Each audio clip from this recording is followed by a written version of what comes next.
We all know that cities today are filled with noise, traffic, and bright lights. But have you ever wondered what life looked like in a city over 1,000 years ago? Imagine walking through quiet lanes just as dawn stretches its first silver blue light, with palm fronds swaying gently in the morning breeze, mud brick homes still holding the calm of night, and the city slowly stirring around you. In today's video, we'll talk about what life was really like in Medina in the 7th century, the daily routines, homes, markets, and the people who shaped this remarkable city.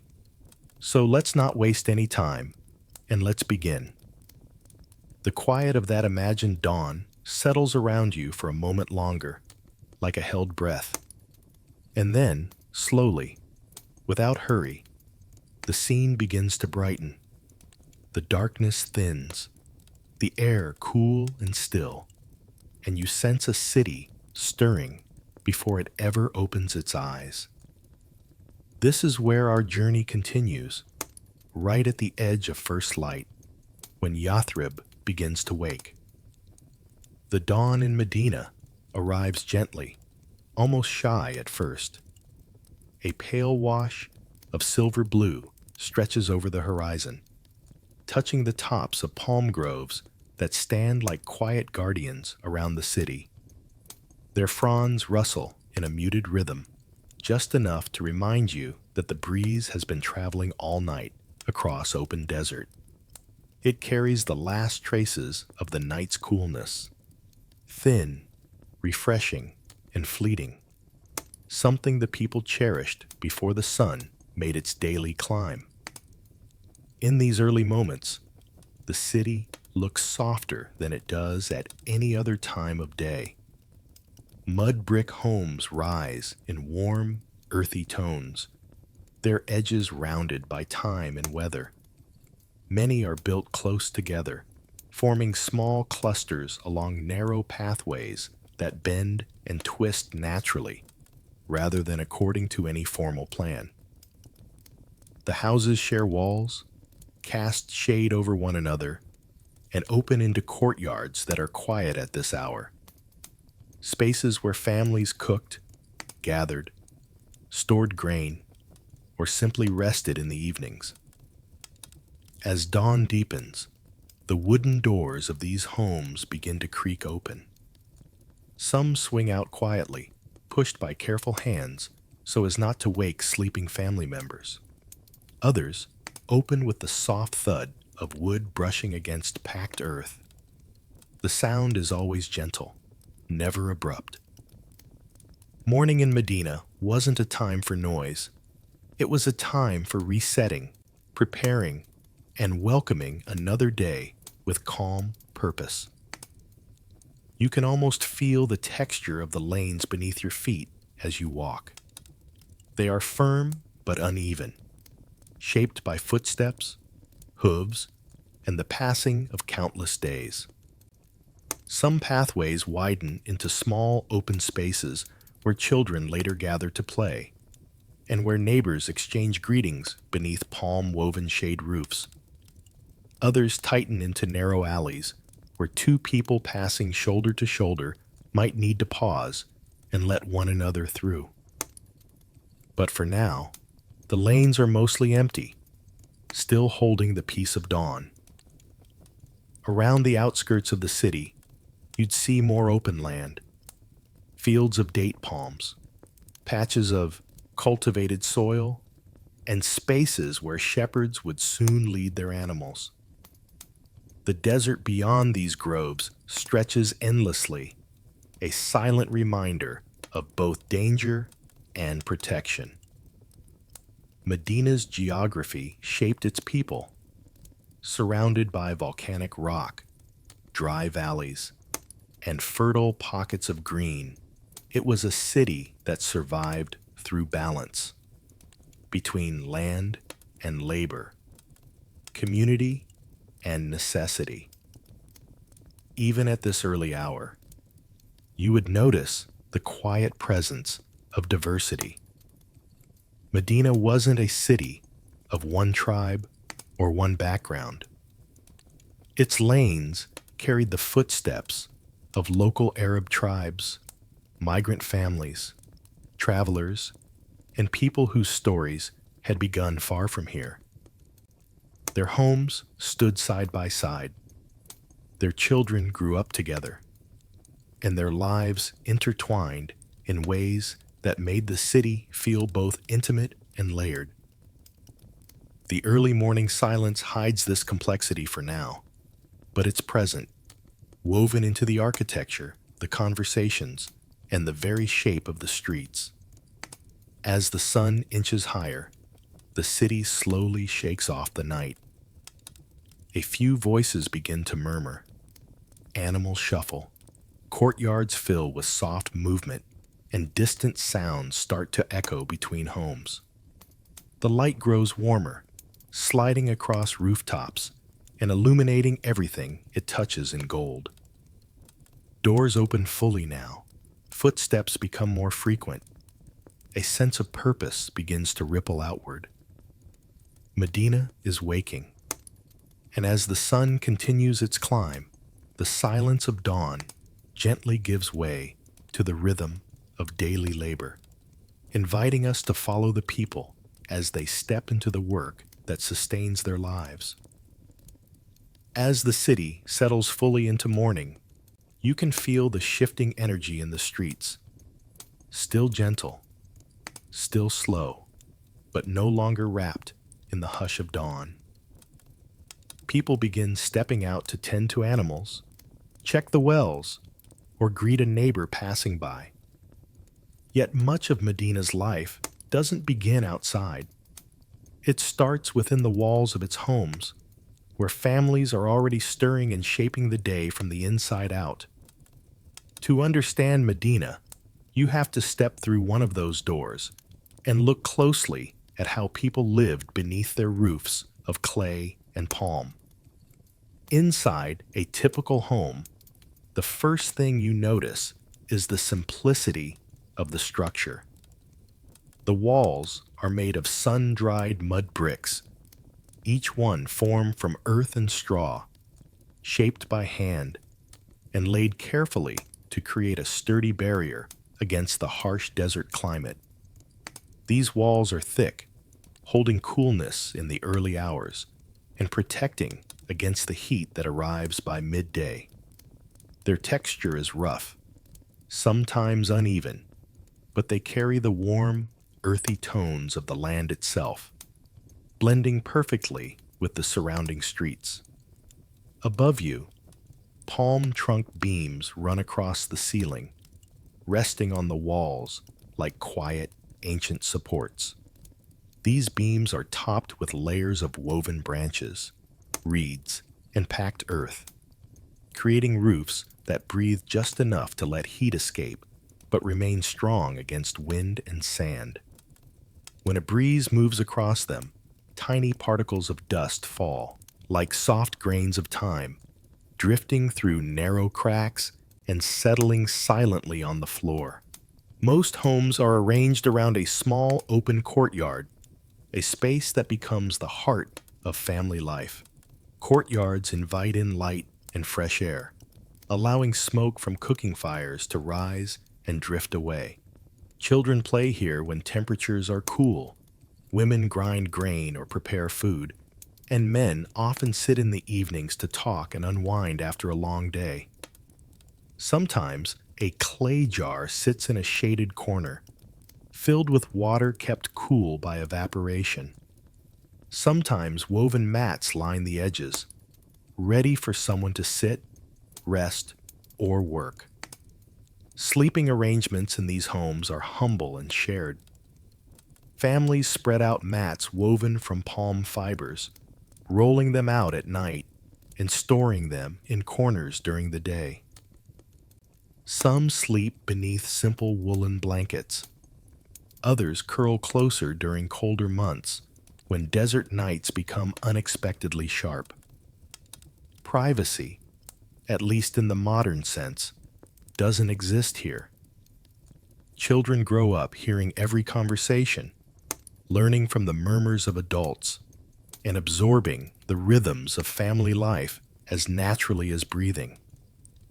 Curtains, made from cloth or reed, sometimes separate spaces, but they are symbolic more than structural, gentle suggestions rather than barriers.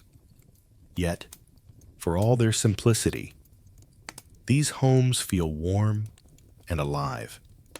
They hold whispered conversations, shared meals, quiet laughter, moments of worry, and the deep comfort of togetherness. Walls that might seem bare to a modern eye were rich with the presence of the people who lived within them. A single oil lamp could cast gentle, golden light across an entire household. A lone clay bowl could serve countless meals. Everything here was used fully, cared for carefully, and understood as part of a life built on community rather than excess. You can imagine the early morning unfolding inside these walls. A mother wakes before the sun to prepare the small hearth. Children stretch awake on their mats, still wrapped in warmth. Someone steps into the courtyard to check the water jar, listening for neighboring households rustling awake as well. The sounds of grinding grain, the clinking of clay pots, and the low murmur of voices begin to thread together into the shape of a new day. And inside these humble homes, breakfast was already underway. Morning settles into its full shape inside those clay-walled homes, and with it comes the comforting rhythm of preparing the first meal of the day. The sounds drift through the courtyards and out into the narrow lanes, grinding stones turning in slow circles. The faint crackle of a small fire. Soft voices exchanging greetings as families move around each other with practiced familiarity. Food in Medina was never elaborate, but it carried the warmth of effort and the meaning of sustenance in a land where survival depended on what the earth, the palms, and the animals could reliably give. Dates were the quiet heroes of daily life. Their sweetness was familiar, steady, and endlessly versatile. Some were soft and fresh, pulled from bunches stored in shaded corners. Others were older and more firm, perfect for long-lasting supplies. People ate them with bread, dipped them into milk, or used them to break long hours of hunger during journeys. A handful of dates could carry someone through half a day of work in the fields or the marketplace, and their presence in every home tied the entire city together with a shared, dependable nourishment. Barley bread was another constant, the kind of staple that marked the start of many mornings. Women mixed ground barley with water, sometimes adding a pinch of salt if available, shaping the dough by hand. Some loaves were flat and baked on heated stones.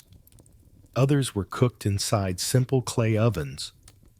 The bread came out warm, slightly dense, and earthy in taste, pairing perfectly with whatever else the household had to offer. Milk from goats or camels added gentle richness, especially when it was fresh, frothy, and still warm from the morning milking. Meat was less common, reserved for special days, guests, or communal occasions. Its rarity made it precious, and when a family cooked it, the aroma drifted far enough for neighbors to notice. In many homes, sharing was instinctive. If a pot simmered with something fragrant or rare, someone would ladle a small portion into a bowl and send it to the next house. In this city, generosity wasn't a performance. It was a survival strategy that had become a moral tradition. No one ate something special without thinking of the household beside them. Seasonal rhythms shaped the table as well. Fresh fruits were fleeting treasures. Vegetables appeared when the fields allowed. Everything depended on the rains and the reliability of wells. Water itself was precious, a resource never taken lightly. Families often planned meals around what required the least water to prepare. Dishes were simple, ingredients few, but the sense of gratitude for every bite was deep and sincere. Meals were usually eaten together, gathered on mats spread across the courtyard or inside a shaded room. People sat close, leaning in over shared bowls. Children dipped bread into whatever was available, while adults watched to make sure every hand was included. Conversation was soft in the early hours. Small comments about the weather, plans for the day, or news carried from neighbor to neighbor. The act of eating together wasn't just practical. It reinforced bonds that held the community steady through scarcity and hardship. After breakfast, the pace of the city began to change. Fires were extinguished or reduced to embers. Mats were shaken out. Grain stones were set aside. Men prepared to step into the streets for work, and women tidied the courtyards while keeping an ear open for visiting neighbors. The city's energy shifted from home-centered stillness to outward movement. After eating, the city gradually flowed toward its heartbeat, the SUQ. The movement toward the SUQ begins like a slow tide. One person steps out to check a stall. Another carries a small basket toward the center of town, and soon the narrow lanes fill with the steady hum of people drifting in the same direction. Morning light settles across Medina's pathways, warming the walls and reflecting softly off clay and stone. As you follow the flow, the sounds of the market begin to rise, quiet at first, then steady, forming a gentle chorus that pulls you in. The marketplace of Medina is not overwhelming or chaotic. It is alive, but in a calm and measured way that matches the city's temperament. Merchants sit beside their goods, arranged neatly on woven mats or small wooden platforms. They call out to passers-by with soft voices, never shouting, their tones inviting rather than demanding. A man selling dates offers a warm greeting with every handful he weighs. A woman with baskets of herbs lets her customers smell the fresh sprigs before choosing. Even the sellers of cloth, who must compete in color and texture, speak with a quiet enthusiasm rather than noise. As you walk deeper into the SUQ, the air shifts. You begin to notice the scents. Warm spices crushed under careful hands, dried herbs stored in clay jars, leather goods tanning in the sun, and sweet floral hints drifting from bundles of incense. Every turn of the path brings a new aroma. These smells linger in the marketplace, like threads tying together the work of different households, different trades, and different tribes. The sounds, too, weave into a gentle tapestry. The clink of bronze weights tapping against scales. The soft scratch of reed pens marking agreements on small pieces of parchment. The murmuring of customers discussing prices, always with a tone of mutual respect. In Medina, the idea of fairness was more than a practice. It was a shared expectation. Transactions were personal, honest, and often watched by neighbors who valued integrity as much as they valued good dates or clean cloth. Prices were not rigidly set. A buyer might ask, "Is this the best you can offer?" and the seller would reply with a thoughtful nod, adjusting the cost just slightly, not out of pressure, but out of a desire to maintain trust. People remembered who treated them well. They returned to those who were fair. And because the community was close-knit, a single act of dishonesty would ripple outward quickly. In this way, the SUQ policed itself, not through force, but through reputation and shared values. You might pass a potter shaping clay while answering questions from a curious child, or a trader from a distant region unrolling a cloth dyed in colors not often seen in Medina. The market welcomed visitors just as easily as it welcomed locals.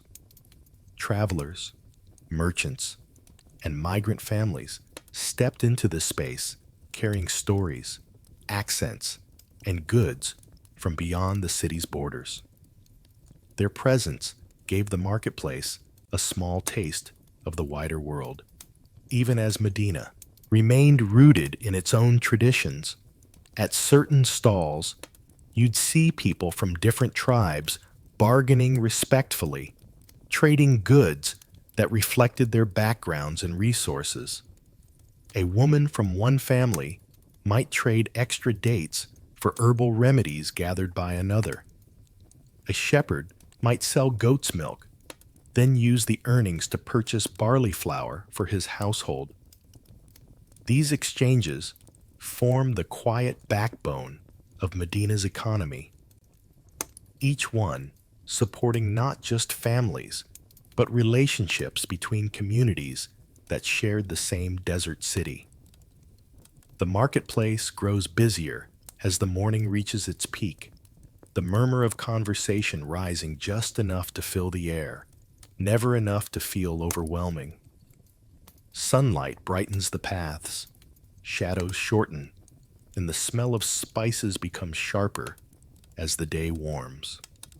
Yet even at its liveliest, the SUQ maintains a certain peace, a rhythm shaped by trust, cooperation, and the steady awareness that everyone depends on everyone else. But the market was only one part of a larger rhythm. Caravans came and went, connecting Medina to the world. The marketplace keeps breathing with its steady rhythm, but if you linger long enough, you begin to notice another pulse beneath the surface, a slower, broader one that belongs not to the suck itself, but to the world beyond Medina's walls. Traders glance toward the outskirts from time to time, checking the horizon for dust clouds.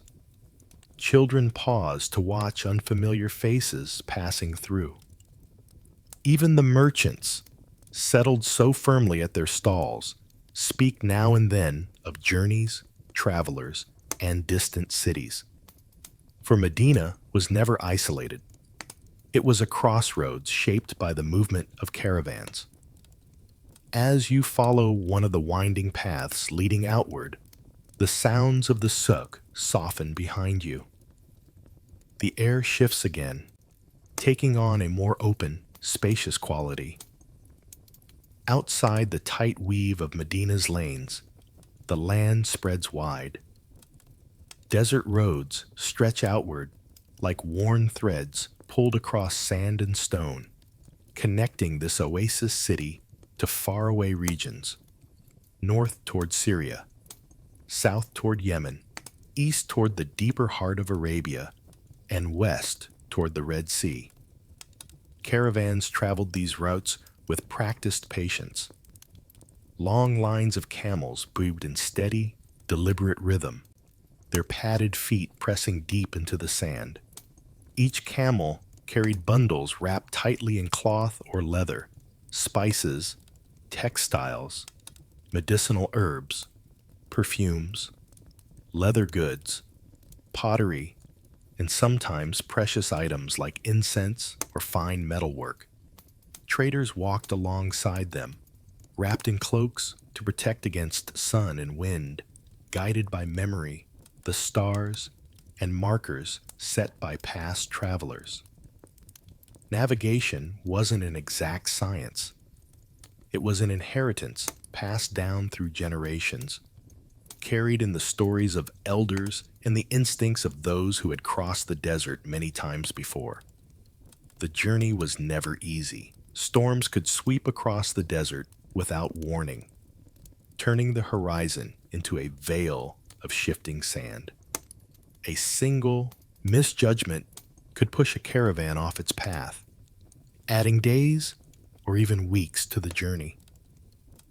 Wells along the routes, lifelines carved into the landscape, sometimes ran low, forcing travelers to ration water with precision and discipline. And there was always the risk of raids. Tribes who depended on swift ambushes for survival watched the roads carefully, choosing their moments to strike. Traders had to remain alert, traveling in groups large enough to discourage attackers, relying on alliances formed through generations of shared need. Despite the dangers, the allure of distant markets kept the caravans moving. Through them, Medina received goods the city couldn't produce on its own. Cloth, dyed in rich colors, tools made of metal not easily found nearby, spices that carried the scent of foreign lands. In return, Medina sent out its own offerings, dates of many varieties, leather worked with practiced skill, simple but sturdy woven goods. These exchanges connected Medina to a wider world it could not see, but could always feel in the goods people handled daily. Resting stations dotted the trade routes, places where caravans paused to water their camels, rest beneath sparse shade, or trade information with others traveling in the opposite direction. These stations were not bustling towns, but rather humble outposts of survival, marked by the presence of a well, a cluster of rocks, or a solitary tree. To travelers, they were small islands of relief in an ocean of sand. And yet, for most of Medina's people, these long journeys remained distant stories. They watched caravans come and go, admired the endurance of traders, and welcomed the goods they brought. But their own lives followed a quieter, more rooted rhythm. Trade connected the city to the broader world, but daily life was sustained by those who stayed behind.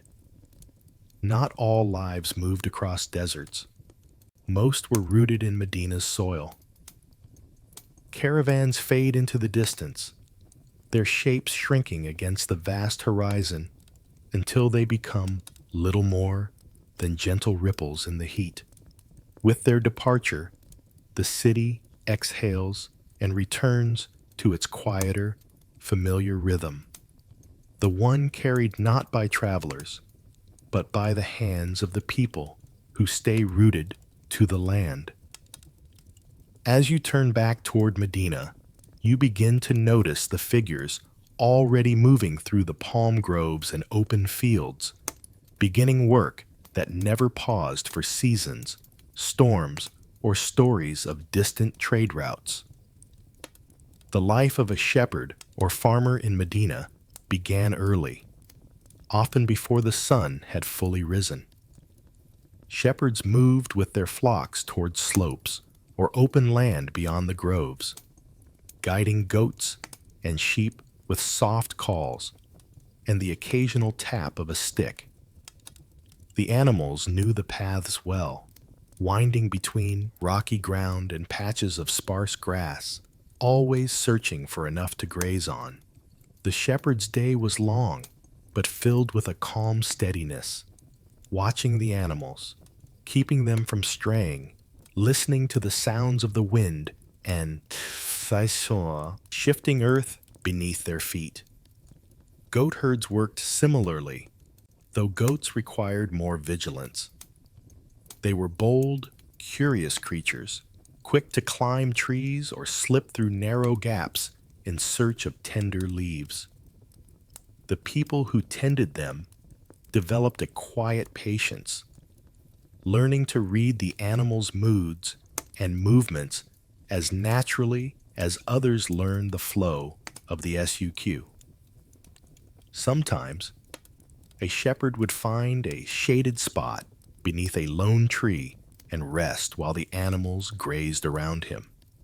Other times, he walked for hours across uneven ground, following his flock wherever they wandered.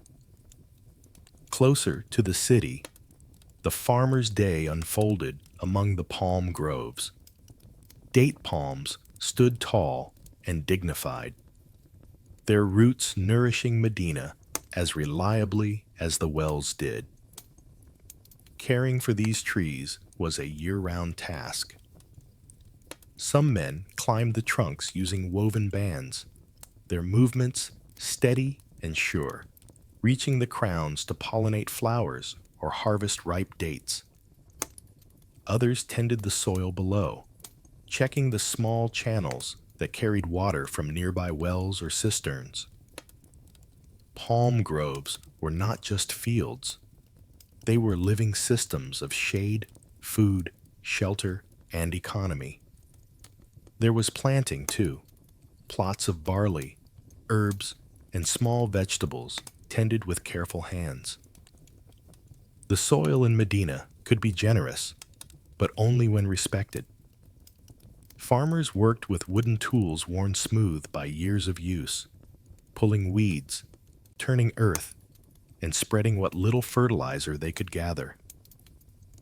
Their work was slow and mindful, shaped by the understanding that plants grew at their own pace, and nothing in the desert thrived without consistent care. The rhythm of this labor formed a quiet counterpoint to the bustle of the SUQ or the daring journeys of caravan traders.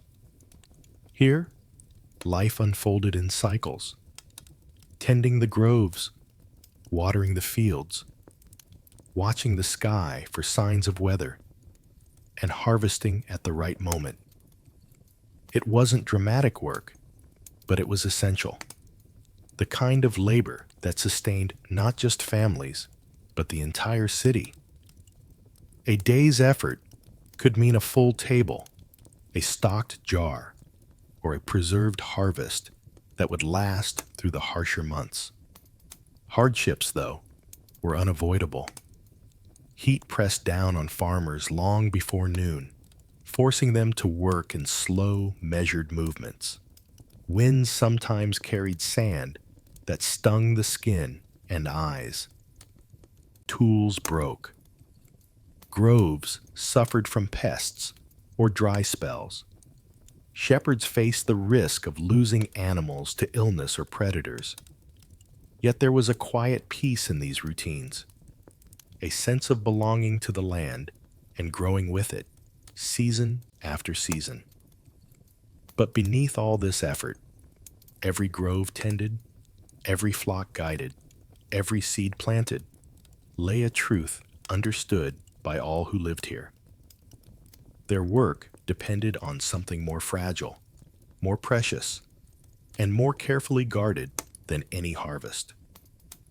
Because every plant and every household depended on a deeper challenge: water.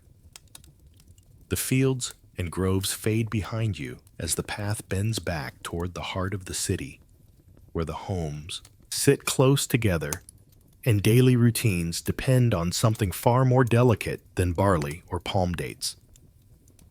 As the morning brightens, you begin to notice a pattern in the movement of the people.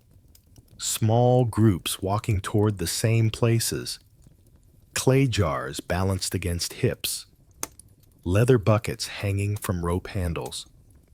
Their steps are patient, purposeful, and familiar.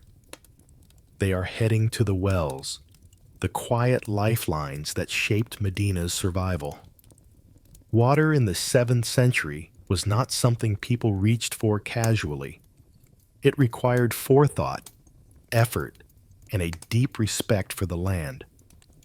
Medina's wells were scattered throughout the city and its outskirts, some shallow, some surprisingly deep, some privately owned by families, and others shared by the community. Each had its own history, its own reputation for purity or abundance, and often its own agreements about who could draw from it and when. When you approach one of these wells, you hear the soft scrape of rope against stone, the creak of wooden pulleys, and the occasional splash echoing from below. The well walls are smooth from countless hands leaning against them.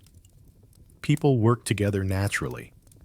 One person steadies the rope, another lifts the bucket, another pours water carefully into clay jars so not a single drop is wasted.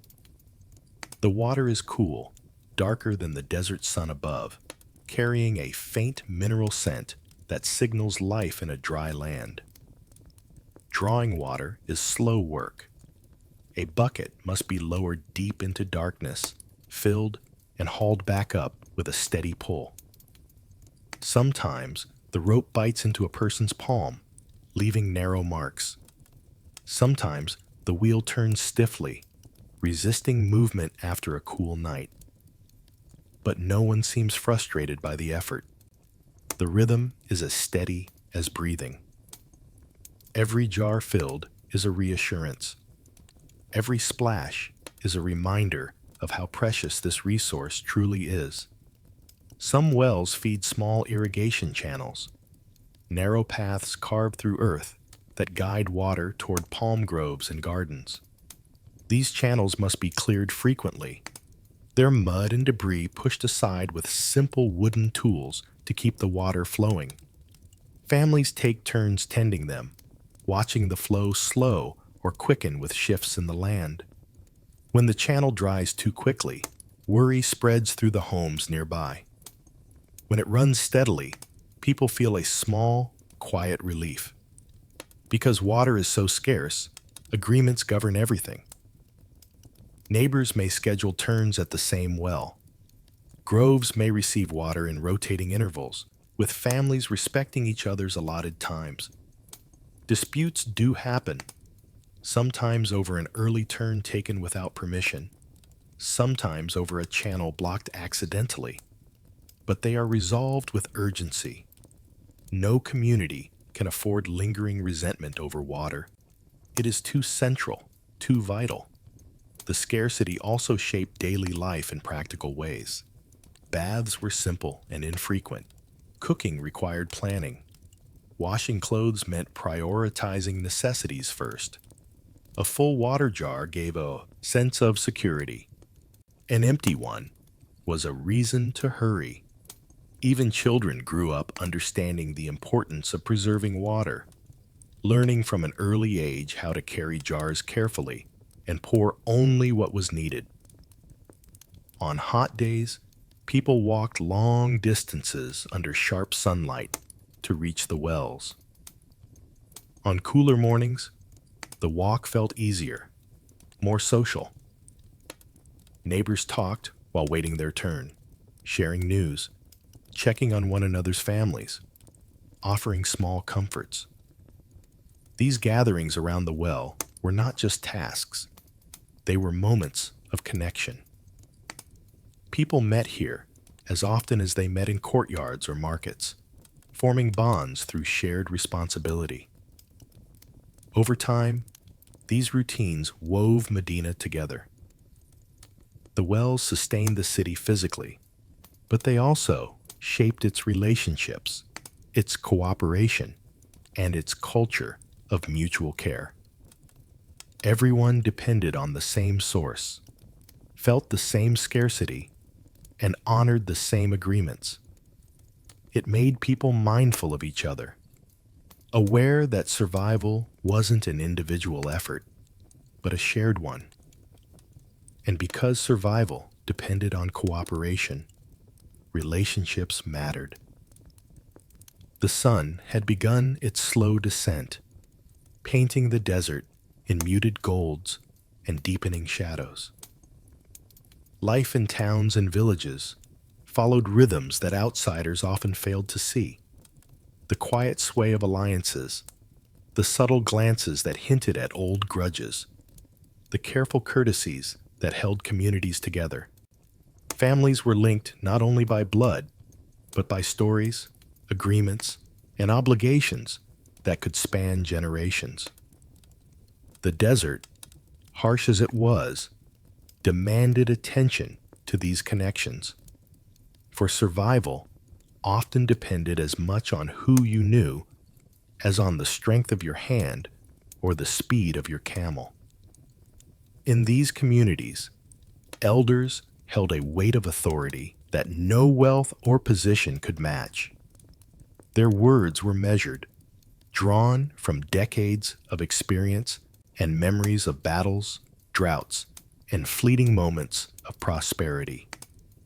They were living records of the past, and their guidance shaped every negotiation, every settlement of dispute. Storytellers complemented them, carrying histories in rhythm and rhyme, weaving warnings and wisdom into tales that could entertain as easily as they could instruct. A young listener might come away laughing at a clever trick or marveling at a daring journey, yet quietly absorb the lessons about loyalty, betrayal, or the costs of pride. In this way, memory became communal property, shared and safeguarded, while the past remained ever present in the decisions of the present.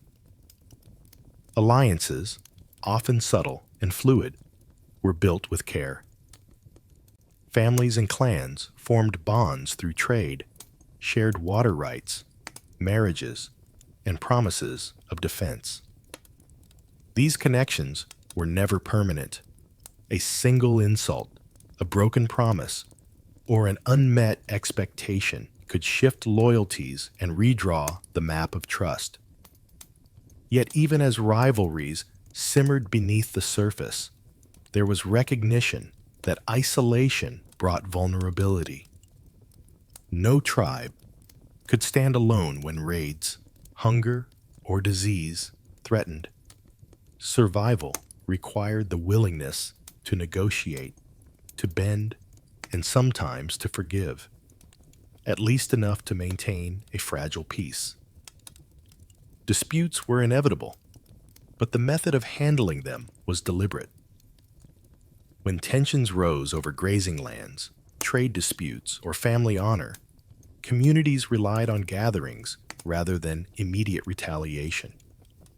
Under the shade of large tents, in courtyards, or beside a communal well, families would meet with elders and mediators.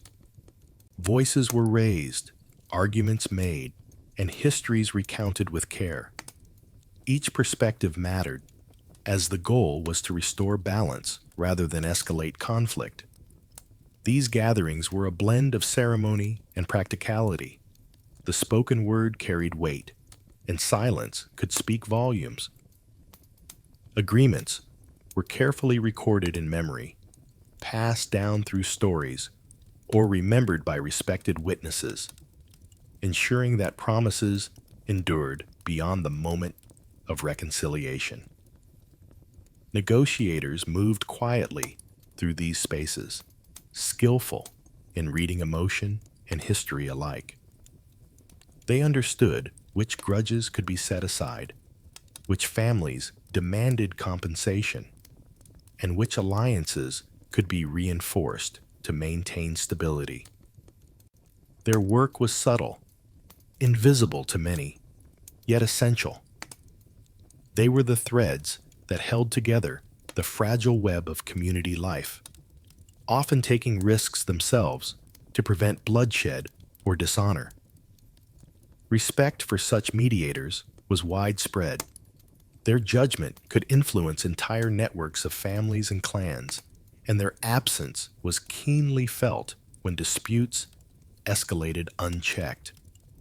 Through it all, life continued with its rhythms and rituals. Children ran along paths traced by generations.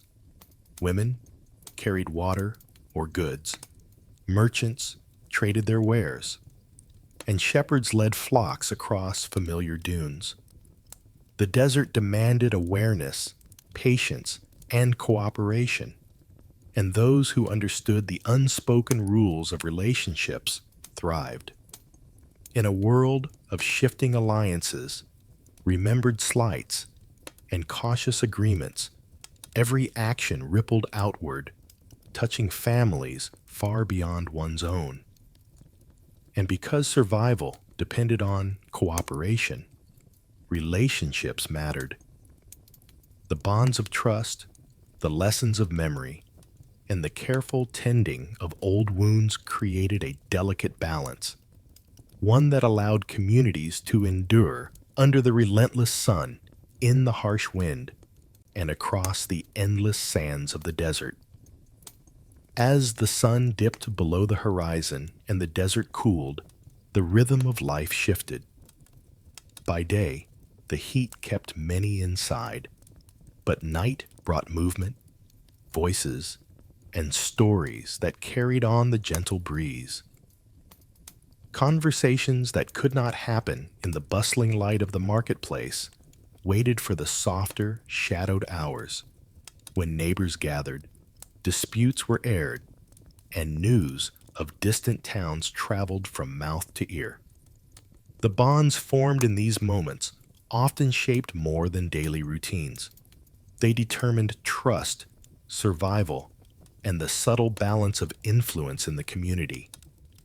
In courtyards, surrounded by mud brick walls, under the sweeping fronds of palm trees, or in open squares where the stars themselves seemed to lean in, people came together.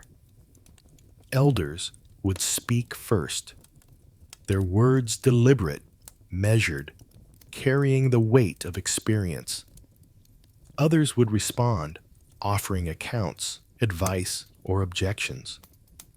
Sometimes the discussions were serious, centering on water rights, grazing paths, or trade arrangements. Other times they were lighter, stories of journeys, clever tricks, or tales from faraway towns.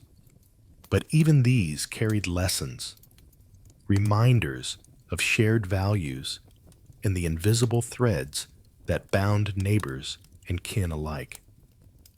Children often played at the edges of these gatherings, their laughter mingling with the low hum of conversation. Women brought food or tea, serving as both caretakers and observers, while young men and women learned the art of listening, interpreting tone, and recognizing the subtle power of persuasion. Nighttime was not just for work done in secret. It was the heartbeat of community life. When social rules were practiced, relationships were tested, and the unspoken hierarchy of respect revealed itself. As voices rose and fell, agreements were made, disputes were resolved, and news traveled quickly. A trader returning from a distant town might describe new prices for grain or rare spices. A shepherd could recount unusual behavior among flocks, hinting at environmental changes or dangers to come. These exchanges were more than information.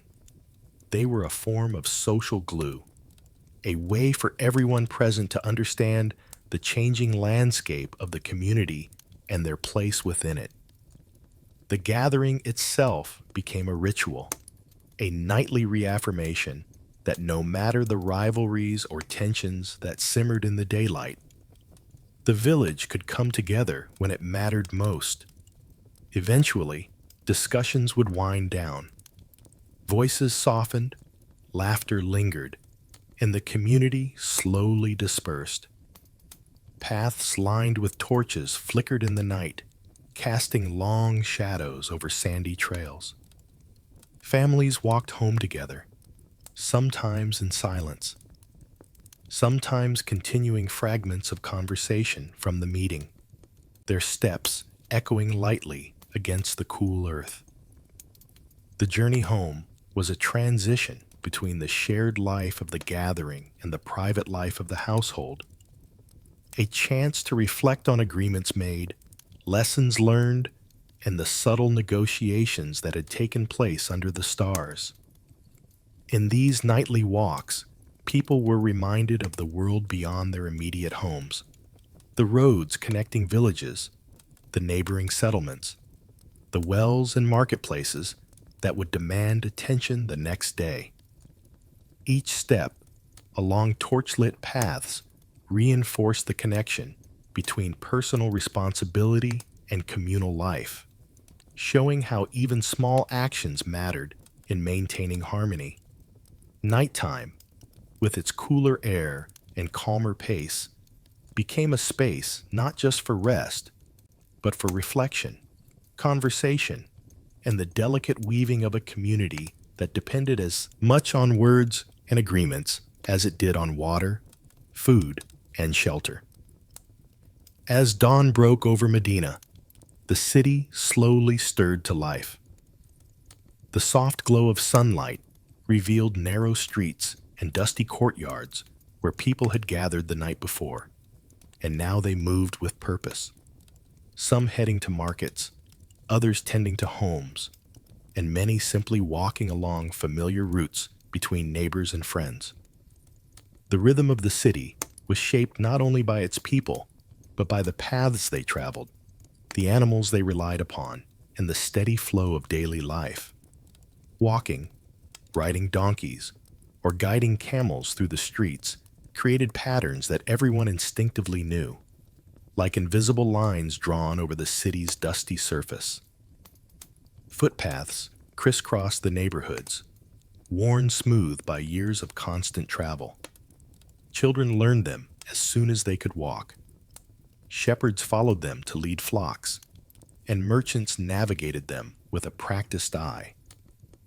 Donkeys trotted steadily, carrying goods too heavy for hands alone, while camels moved with a slower, deliberate grace, their steps measured and patient, suited for longer journeys and for hauling supplies across the city's bustling streets. Travelers adjusted their pace to the animals' rhythm, speaking softly to guide them, or resting briefly in shaded corners where palm fronds swayed in the morning breeze. The city itself seemed alive with this movement. Morning light glinted off jars, fabrics, and market wares, and the mingling scents of spices, smoke, and fresh bread drifted along the paths. At midday, many retreated from the sun, leaving the roads quieter, though traders and laborers continued their work in small pockets of activity. As afternoon waned, life picked up again, the streets filling with students returning from lessons, craftsmen bringing their wares to the central squares, and families walking together along familiar routes. The flow of people and animals created a living map of the city, a rhythm everyone knew without thinking, a rhythm that connected homes, markets, mosques, and gathering spaces into a single, continuous life. Travel was never entirely predictable. A sudden caravan entering from the outskirts could reroute pedestrians. A spirited donkey might scatter a flock of chickens, and camels laden with goods required patience and care.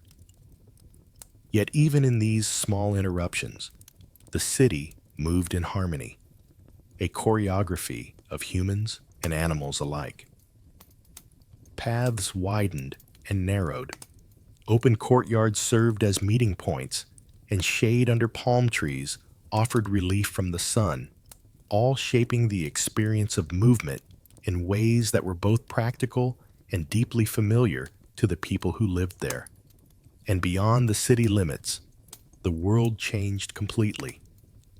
The carefully measured paths gave way to endless expanses of sand and scrub, where the steady rhythm of hooves on stone became the slower, measured pace of camels across dunes. travelers relied entirely on their animals, the sun, and the stars to guide them, leaving the structured streets of Medina behind. Footpaths thinned into faint trails, and the noise of the city faded, replaced by the whisper of wind, the distant call of birds, and the endless sweep of the desert horizon. Life in the city had taught its people patterns, routines, and cooperation. But out here, movement was dictated by the environment itself, demanding vigilance, patience, and respect for the vastness of the land. Beyond the city's edges, where the organized streets and shaded courtyards of Medina gave way to open land, the world transformed. Dust rose with every footfall. The horizon stretched endlessly, and the rhythm of life slowed to match the steady, patient pace of the desert itself. The Hijaz revealed its harshness immediately. The sun beat down with unrelenting heat. The wind carried grit that stung eyes and lips, and the terrain shifted from hard-packed roads to dunes and rocky outcrops. There was a beauty here, stark and unyielding, but it demanded respect, for even the smallest misstep could become dangerous. Silence dominated in ways that were almost tangible. Without the hum of the city, the chatter of traders, or the creaking of wheels, every sound, an animal's call, the swish of sand, the snap of a branch, was amplified. Travelers became attuned to subtle changes. A distant mirage, the sudden movement of a flock, the darkening of clouds on the horizon. The desert taught patience and awareness, conditioning people to notice patterns, to read the land, and to anticipate hazards invisible to the untrained eye. Its vastness could intimidate, but it also inspired awe, shaping the imagination, stories, and even the daily habits of those who lived within its reach. The landscape was unpredictable. Rocky ridges appeared where only sand had been moments before, and sudden drops or hidden gullies could trap an unwary traveler. Water was rare, shade rarer still, and the temperature swung violently from the sun-scorched days to the biting cold of night. Yet these dangers shaped the people of Medina as much as the city streets did. They instilled caution, resilience, and respect for nature's authority. In response, local culture evolved with a deep awareness of environmental limits, blending ingenuity with caution. Tales of endurance, survival, and the occasional misfortune were shared at night gatherings, reinforcing the lessons taught by the desert itself. Even so, there was a quiet, austere beauty in the landscape. The sands shifted in rolling patterns. Rocks caught the light in a kaleidoscope of browns and golds, and distant hills rose like silent guardians. The skies stretched wider than anywhere within the city walls, painted in sunrise and sunset colors that seemed almost unreal, while the stars at night were more numerous and brighter than any storyteller's description could capture. The desert was harsh, yes, but it held its own poetry, reflected in the calm, measured movements of those who had learned its ways and in the stories that carried its lessons back into the bustling life of Medina. Yet people learned to live with this landscape. Camels were trained for long treks, donkeys guided through rocky paths, and travelers memorized routes that connected wells, oases, and seasonal grazing grounds. Skills like finding shade, rationing water, predicting sandstorms, and reading subtle environmental cues became second nature. Survival depended not only on physical endurance, but also on understanding the desert's rhythms, respecting its power, and observing carefully the lessons it offered. In embracing the harsh beauty of the Hijaz, the people of Medina discovered that endurance and ingenuity were inseparable from daily life, and that the land itself, with all its dangers and silences, shaped both the body and the mind. As the sun climbed higher, spilling warmth over the city and the desert beyond, life in Medina took on its familiar rhythm once again. People prepared for the day ahead, moving through homes and courtyards with quiet efficiency, adjusting garments to suit the sun, the work, and the social expectations of their community. Clothing was more than mere protection from the elements. It carried meaning, identity, and function, shaping both comfort and perception in daily life.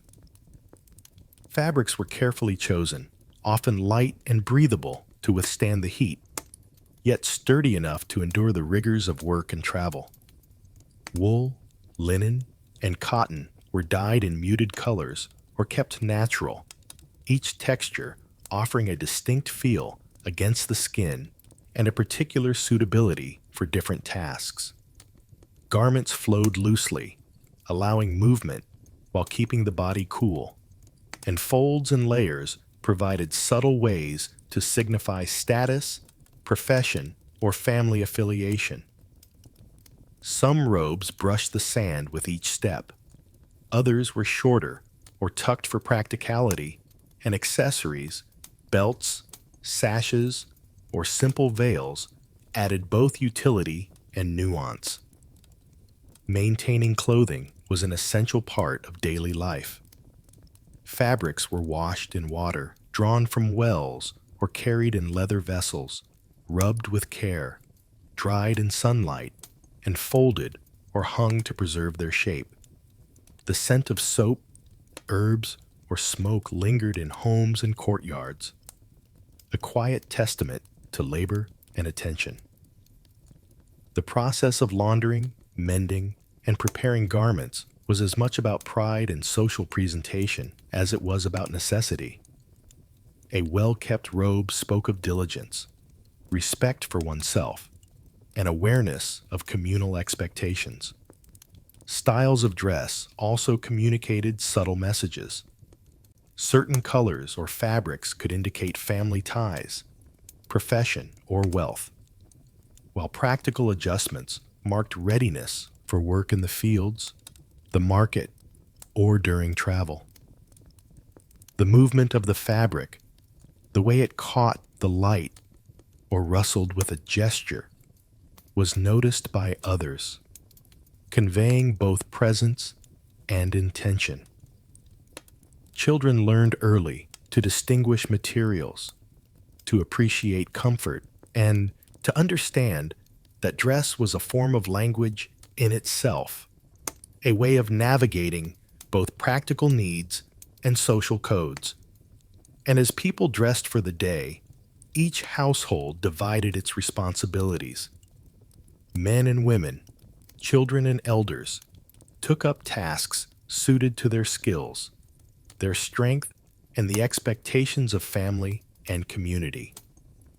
Some prepared food or carried water, others led animals or tended gardens, while young learners observed and imitated the movements and care of their elders. The rhythm of labor was inseparable from the rhythm of dress, from the fabrics that moved with the body, to the garments that marked one's role in the household and the wider community. Clothing, care, and work were intertwined, each shaping the other, and together they reflected the daily life of Medina, deliberate, structured, and finely attuned to both the needs of the environment and the bonds of society. As the morning sun warmed courtyards and rooftops, the city stirred with the quiet rhythm of daily work. The clothes carefully chosen, washed, and arranged, now moved with purpose, guiding bodies through tasks both practical and essential. Within every household, responsibilities were divided, routines observed, and survival balanced with comfort, order, and care. The day unfolded in patterns, each motion tied to necessity and skill, each effort contributing to the life of the home and the wider community. Women's work, in particular, shaped much of the household's rhythm. They ground grain into flour, carefully coaxing each kernel into powder for bread and porridge, their movements precise and practiced. Water was fetched from wells or carried from nearby streams in leather vessels, balanced on shoulders, or guided along paths familiar from years of repetition. Weaving and sewing produced textiles that clothed the family, repaired worn garments, and sometimes created decorative pieces that spoke of skill, patience, and care. Managing household resources, distributing food, tending gardens, overseeing stores of grain or oil required both foresight and constant attention, balancing scarcity and abundance in equal measure. Child rearing was another central task, woven into the rhythm of all other work. From infancy, children were watched, guided, and taught through daily example. Meals were prepared with small hands learning to assist, grains measured, water poured, fabrics folded. Hospitality, a cornerstone of life in the city, involved preparing spaces for visitors, arranging food and drink, and maintaining an environment that balanced comfort with the household's needs. These duties were not only practical, but carried lessons in responsibility, patience, and community values, demonstrating the intricate ways daily life depended on care and cooperation.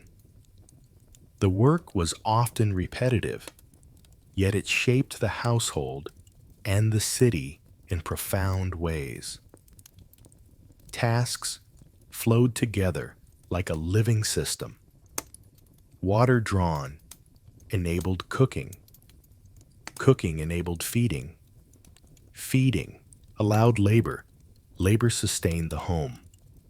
Time was measured by the rising and setting sun, the flow of water, and the movements of people, animals, and goods. Respect and efficiency guided every action, and even the smallest task had significance in maintaining balance, comfort, and continuity. Children learned by watching, imitating, and helping. From gathering firewood to assisting with grinding grain, they absorbed knowledge through participation. They observed the care in handling fabrics, the skill in drawing water, the patience in tending animals or gardens. Learning was woven into every action, and responsibility was introduced gradually, guided by the steady hands of those who had performed these tasks for years. Even play could teach lessons. Balancing, carrying, sorting, or arranging became exercises in skill and observation. In this way, daily life became both practical and educational, passing knowledge from one generation to the next, ensuring that the household, the neighborhood, and the city itself continued in harmony. As the morning tasks of the household settled into rhythm and the day's chores were underway, children filled the spaces in between with movement, laughter, and discovery. Their footsteps echoed lightly on worn footpaths, chasing one another through courtyards, along shaded alleys, or across open squares where the city's pulse slowed in the heat. Even in play, the structure of daily life was present. Small errands, carrying water, helping prepare food, or assisting with animals taught responsibility alongside amusement. Childhood in Medina was a balance of work and wonder, where learning began not only in words, but in observation, imitation, and participation.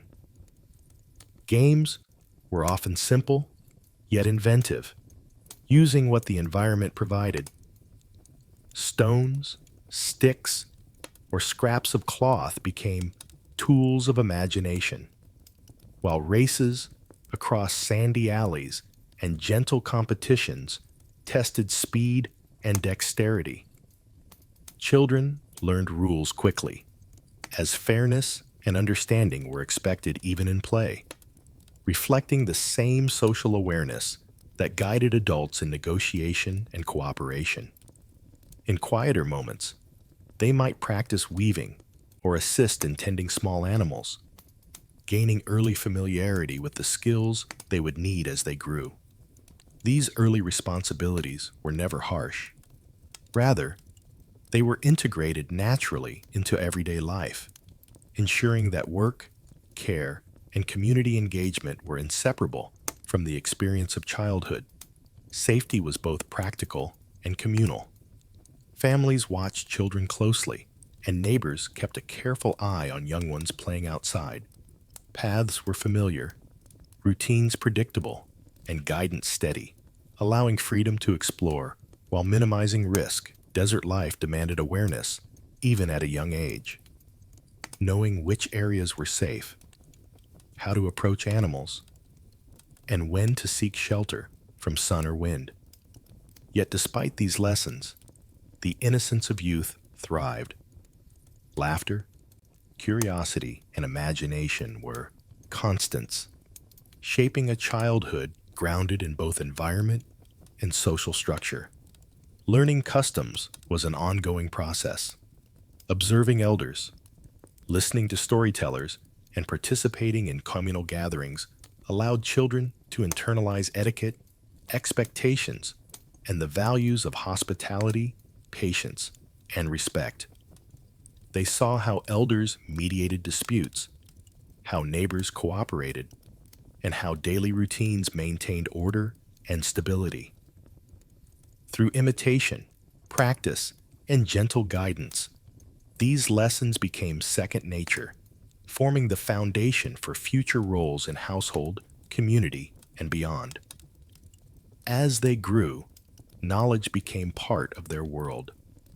The same paths and play areas that had taught responsibility and social awareness now became spaces where curiosity turned to questions, observation to understanding.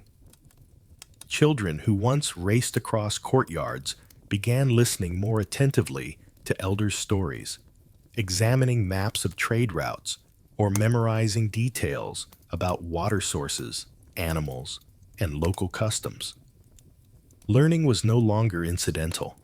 It became a deliberate and valued part of life, a natural extension of the lessons embedded in play, work, and observation. In this way, childhood in Medina blended joy with responsibility, imagination with discipline, laying the groundwork for the lifelong pursuit of knowledge, skill, and understanding that awaited each young mind. As children grew more attentive to the rhythms of the city and the desert beyond, the ways knowledge flowed through Medina became increasingly clear. Lessons were everywhere, in the patterns of daily life, the repetition of tasks, the stories shared under palms or in shaded courtyards. From a young age, people learned to observe, to remember, and to recite. Memory was not a private skill, but a communal one, passed along in gatherings where words carried meaning, history, and instruction alike. Oral knowledge shaped the city as much as water or markets did.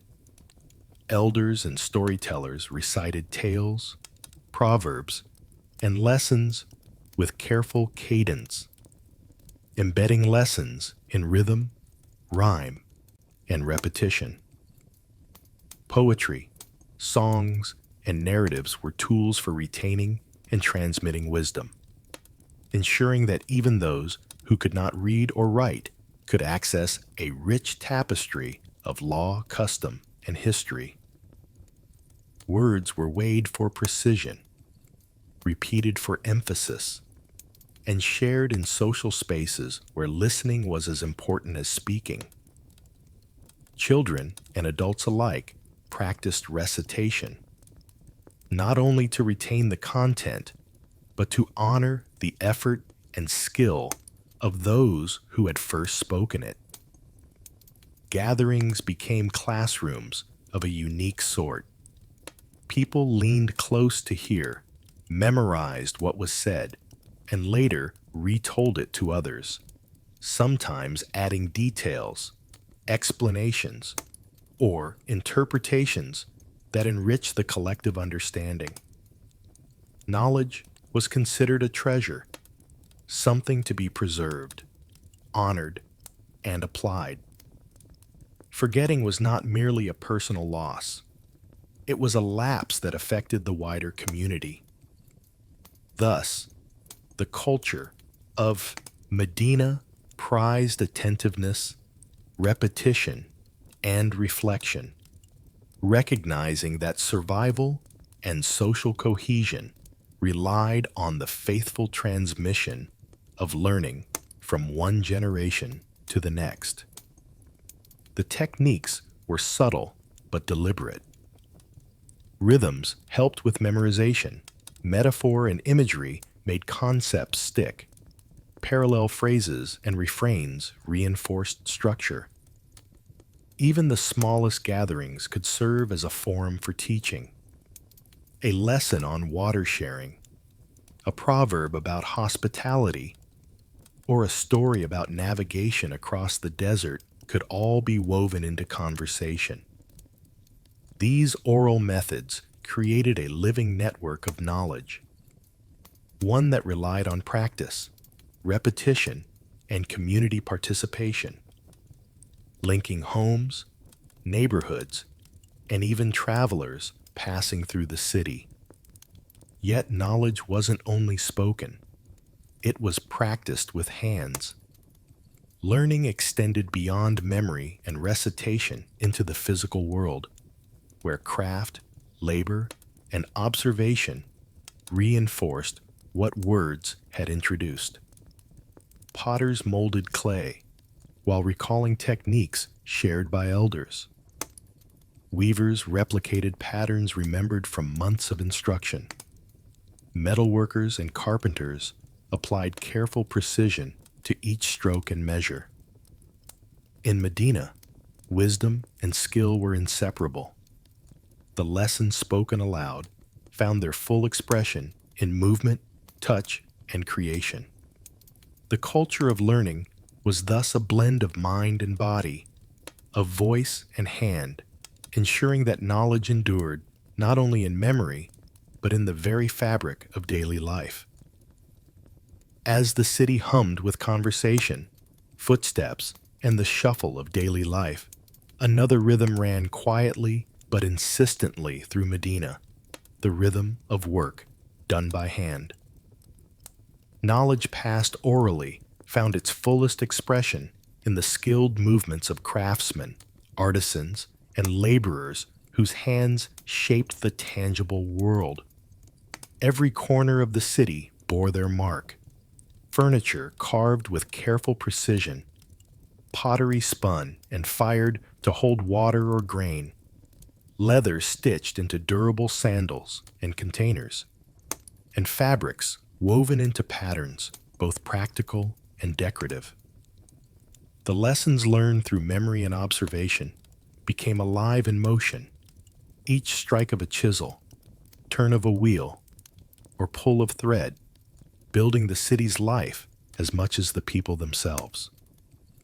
Workshops were lively spaces, filled with a blend of concentration, noise, and collaboration. In carpentry shops, Hammers rang against nails, and saws whispered through timber, creating both music and utility. Pottery wheels spun in steady circles, the gentle splash of water against clay, a familiar accompaniment to measured hands shaping bowls, jugs, and storage jars. Leather workers bent over hides, cutting, punching, and stitching with tools worn smooth from years of use. The faint scent of treated leather mixing with the dust of the workshop.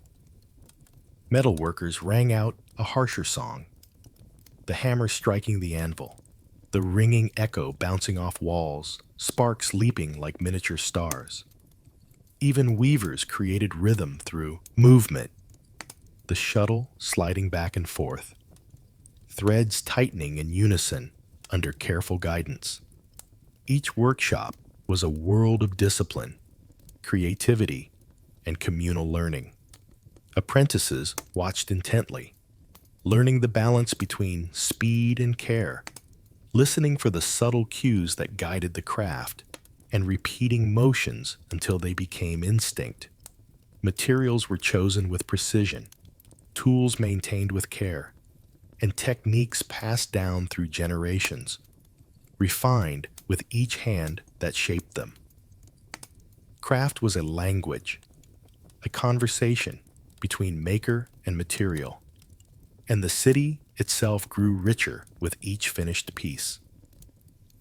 But even in these bustling spaces, life's fragility reminded everyone of priorities beyond production. When someone fell ill, the rhythms of work paused. Hammers and wheels stilled, the clatter of leather and metal softened, and hands that had been shaping objects shifted to care. Families gathered, offering comfort, bringing water, preparing herbal remedies, and watching closely. The workshops, vibrant with sound and motion moments before, became spaces of stillness, reflection, and attention to well-being. Health was the quiet foundation beneath all work. Without it, even the most skilled hands could not maintain the life of the home, the workshop, or the city. In this way, the world of craft and labor in Medina was inseparable from the rhythms of daily life, the community's needs, and the care for one another. Skills were taught and preserved through practice, but they existed alongside an awareness of vulnerability and the need for support. The work of hands shaped the city's material world, but it also revealed the interdependence of craft, care, and the shared responsibility that allowed life to continue smoothly, even when illness or misfortune intervened. When illness struck, the rhythm of daily life shifted. Workshops fell silent, children paused their play, and households focused on care and recovery. In Medina, the knowledge of healing was passed down through observation, experience, and oral instruction, much like craft or trade, but it carried a weight all its own. Remedies drew from the desert and city alike. Herbs, roots, and plants gathered from nearby lands, carefully prepared and measured. Cupping, diet, rest, and simple washes were applied thoughtfully, always mindful of the patient's comfort and strength. Midwives and experienced healers guided families through recovery with patience and attentiveness. Their skills were practical, measured, and precise, informed by years of seeing patterns in illness, timing of remedies, and the responses of the human body. They advised on daily routines, helped with preparation of nourishing meals, and suggested gentle treatments drawn from the environment.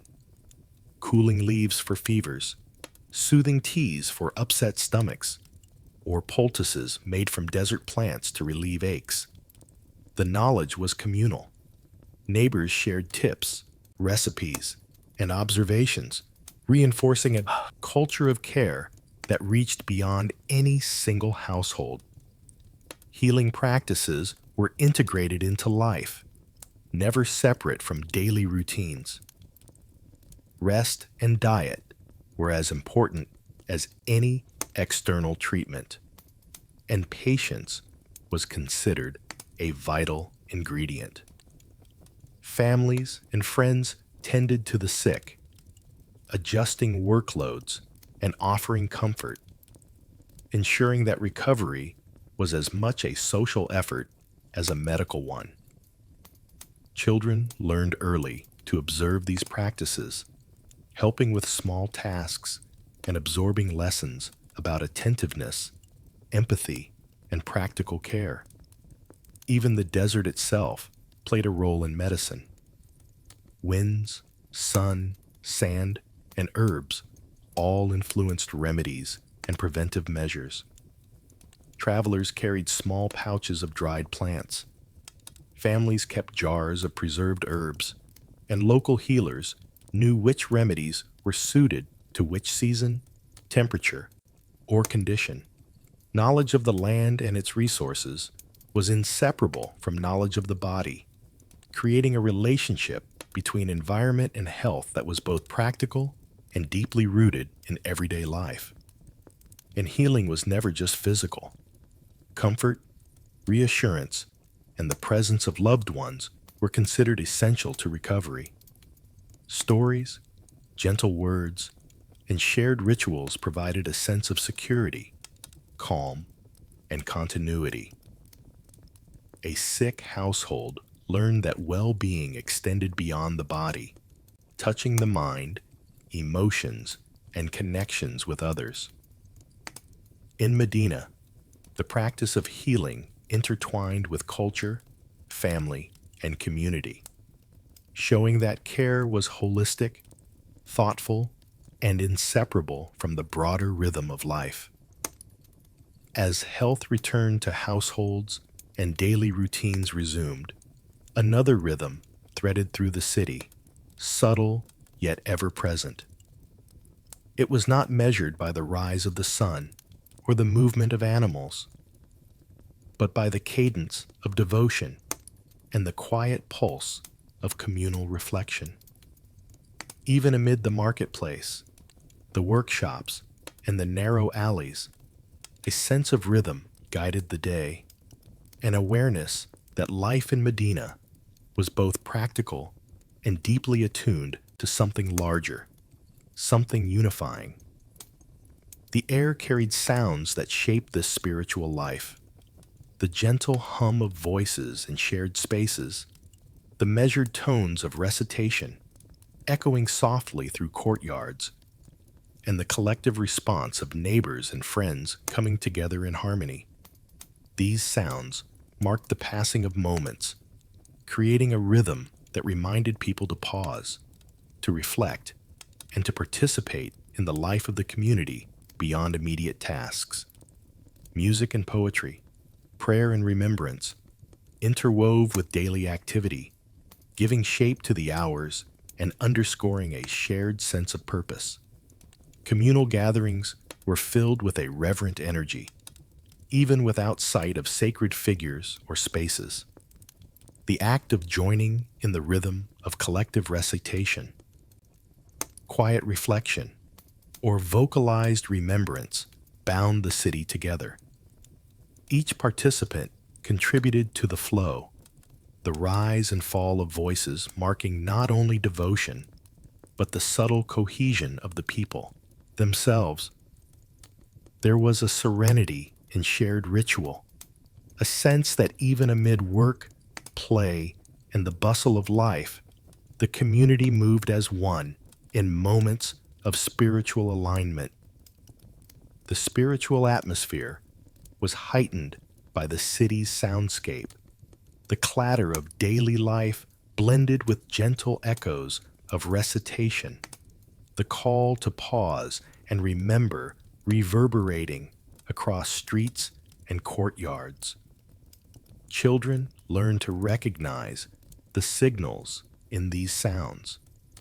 Adults attune themselves naturally, and even travelers passing through felt the presence of a rhythm that guided more than the clock or the sun. It was a rhythm of connection, of attentiveness, and of shared understanding. A soundscape that linked individual lives to the life of the city as a whole. The presence of these spiritual rhythms influenced more than just the senses. It shaped the very layout of Medina.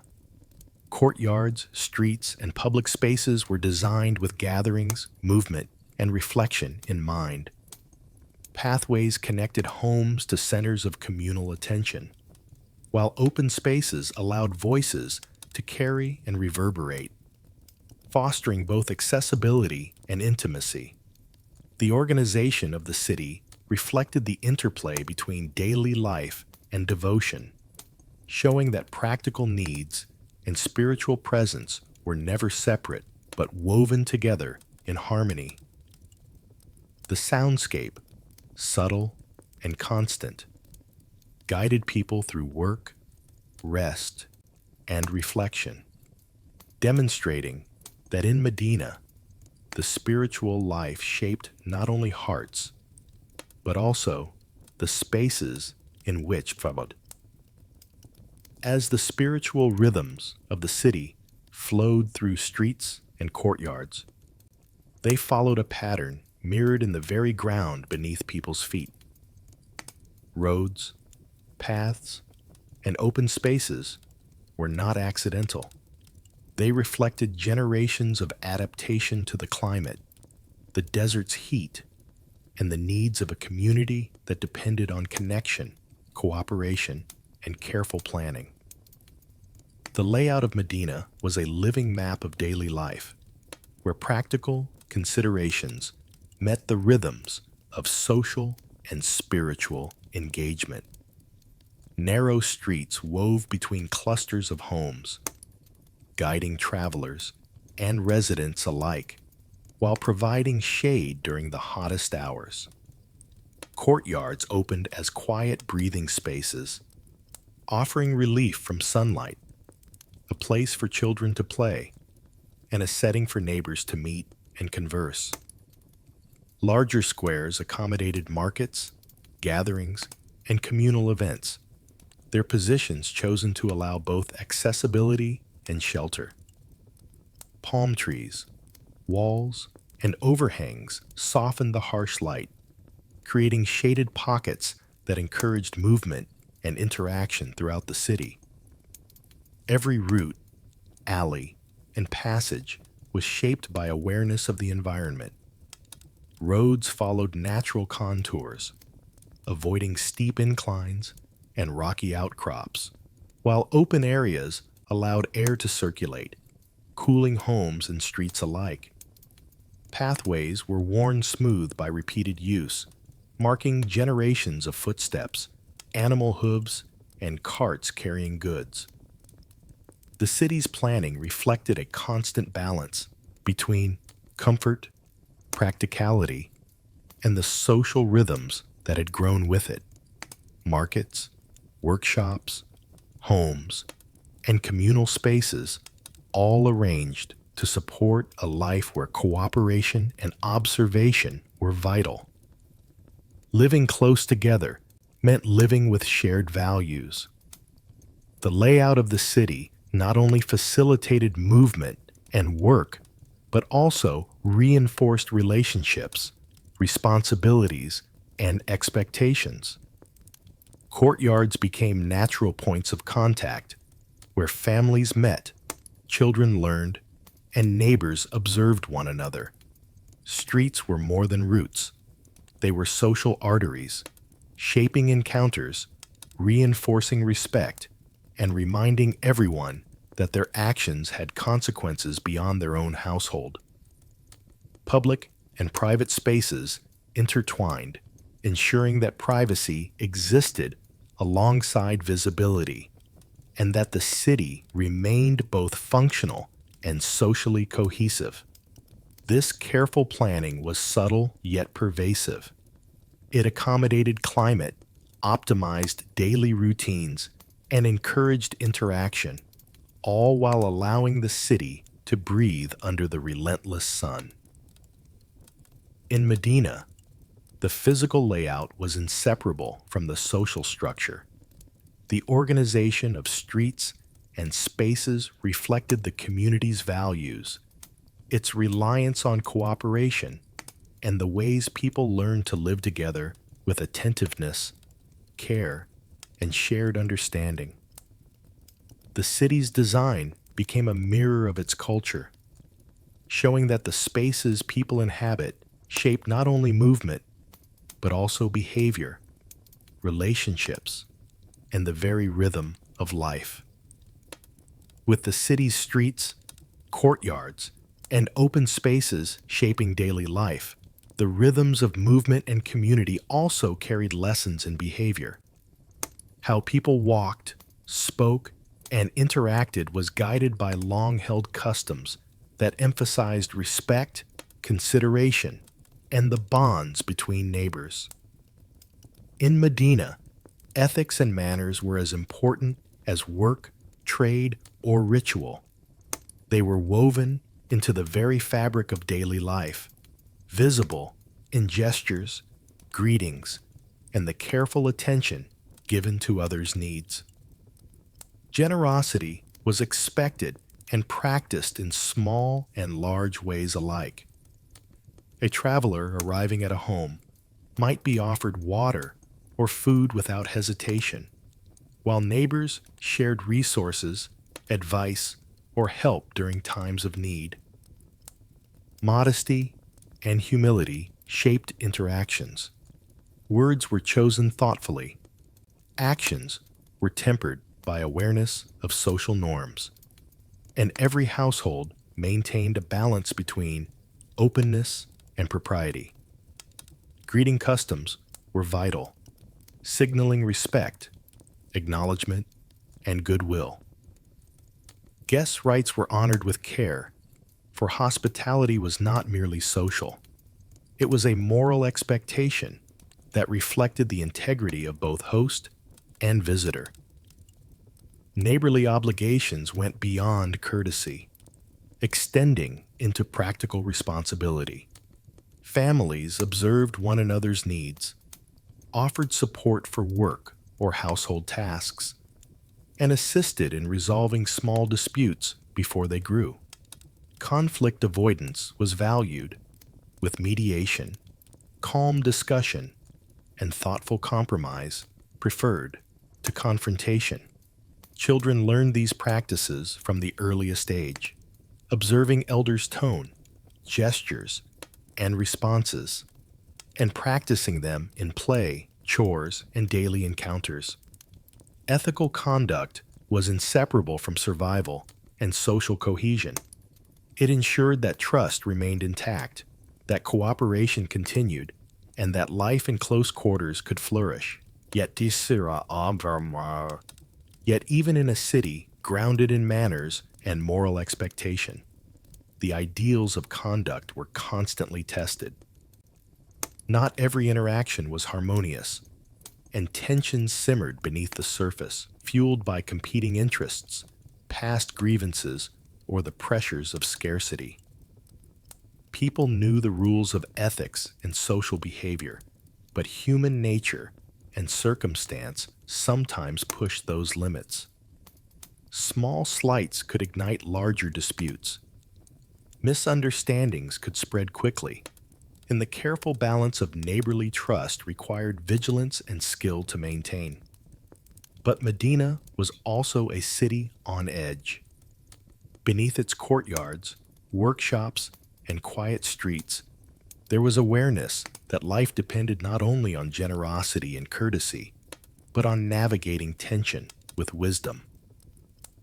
Ethical behavior was a shield, a bridge, and a guide, shaping interactions, preserving harmony, and reminding everyone that conduct mattered as much as courage, skill, or knowledge.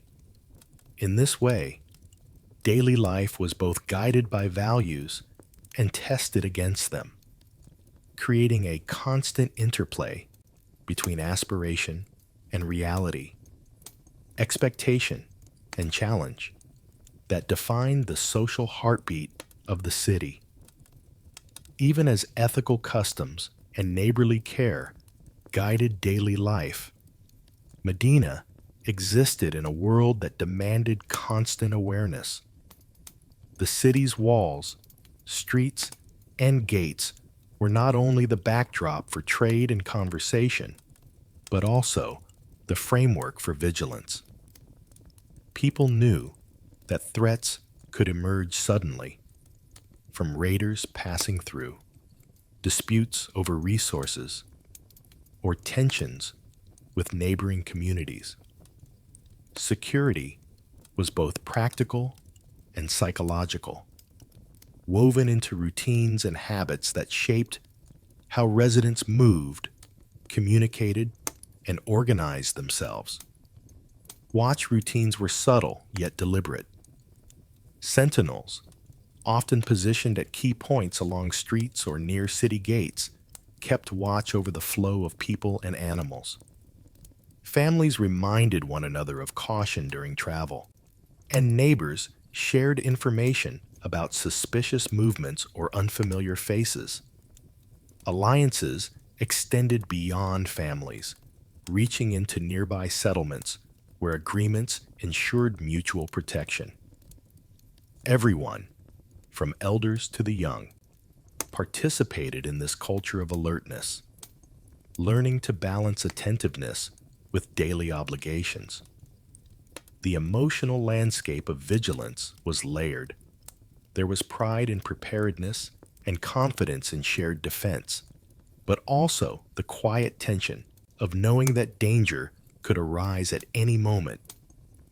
People became attuned to subtle signs: a sudden silence in the streets, the distant approach of riders, or the hurried movement of livestock. Such awareness was not fear, but a constant, measured attentiveness that tempered actions, guided decisions, and reinforced the bonds between those who lived, worked, and traveled together. At the same time, routines of protection were embedded seamlessly into daily life. Gates opened and closed according to schedules. Watch shifts rotated with care, and households practiced readiness without letting vigilance dominate every moment. Children learned through observation, understanding the balance between caution and freedom, awareness and play. The city's rhythm was shaped as much by preparation as by movement, commerce, and conversation, creating a community where resilience and routine coexisted. Still, life always returned to ordinary routines. Markets buzzed, courtyards filled with laughter and labor, workshops rang with the sounds of craft, and families continued with chores, meals, and care. Camels and donkeys moved along familiar paths. Children played in sunlit alleys, and daily life resumed its steady cadence. The awareness of threats never disappeared entirely, but it became another layer in the city's rhythm, a subtle hum beneath the music of daily life, reminding everyone that while vigilance was essential, living well required returning again and again to the routines that sustained both body and community. As the city resumed its familiar rhythms, another presence threaded through daily life, quietly shaping routines and responsibilities: the animals of Medina. Camels rested in courtyards or trailed patiently along footpaths, their measured steps carrying goods, water, and travelers alike. Goats and sheep grazed on patches of grass near the outskirts, bleating softly as they were guided along familiar routes. Chickens clucked among homes, scavenging and scratching, while horses, though less common, lent their strength and speed to those who could afford them. Even stray animals and smaller pests left their mark, reminding the city's residents that life was shared with creatures both useful and unpredictable. Animals were more than companions or sources of labor. They were integral to survival. Camels and donkeys carried heavy loads along dusty streets, their careful movements dictating the pace of trade and travel. Goats and sheep supplied milk, hides, and occasional meat, while chickens provided eggs for daily meals.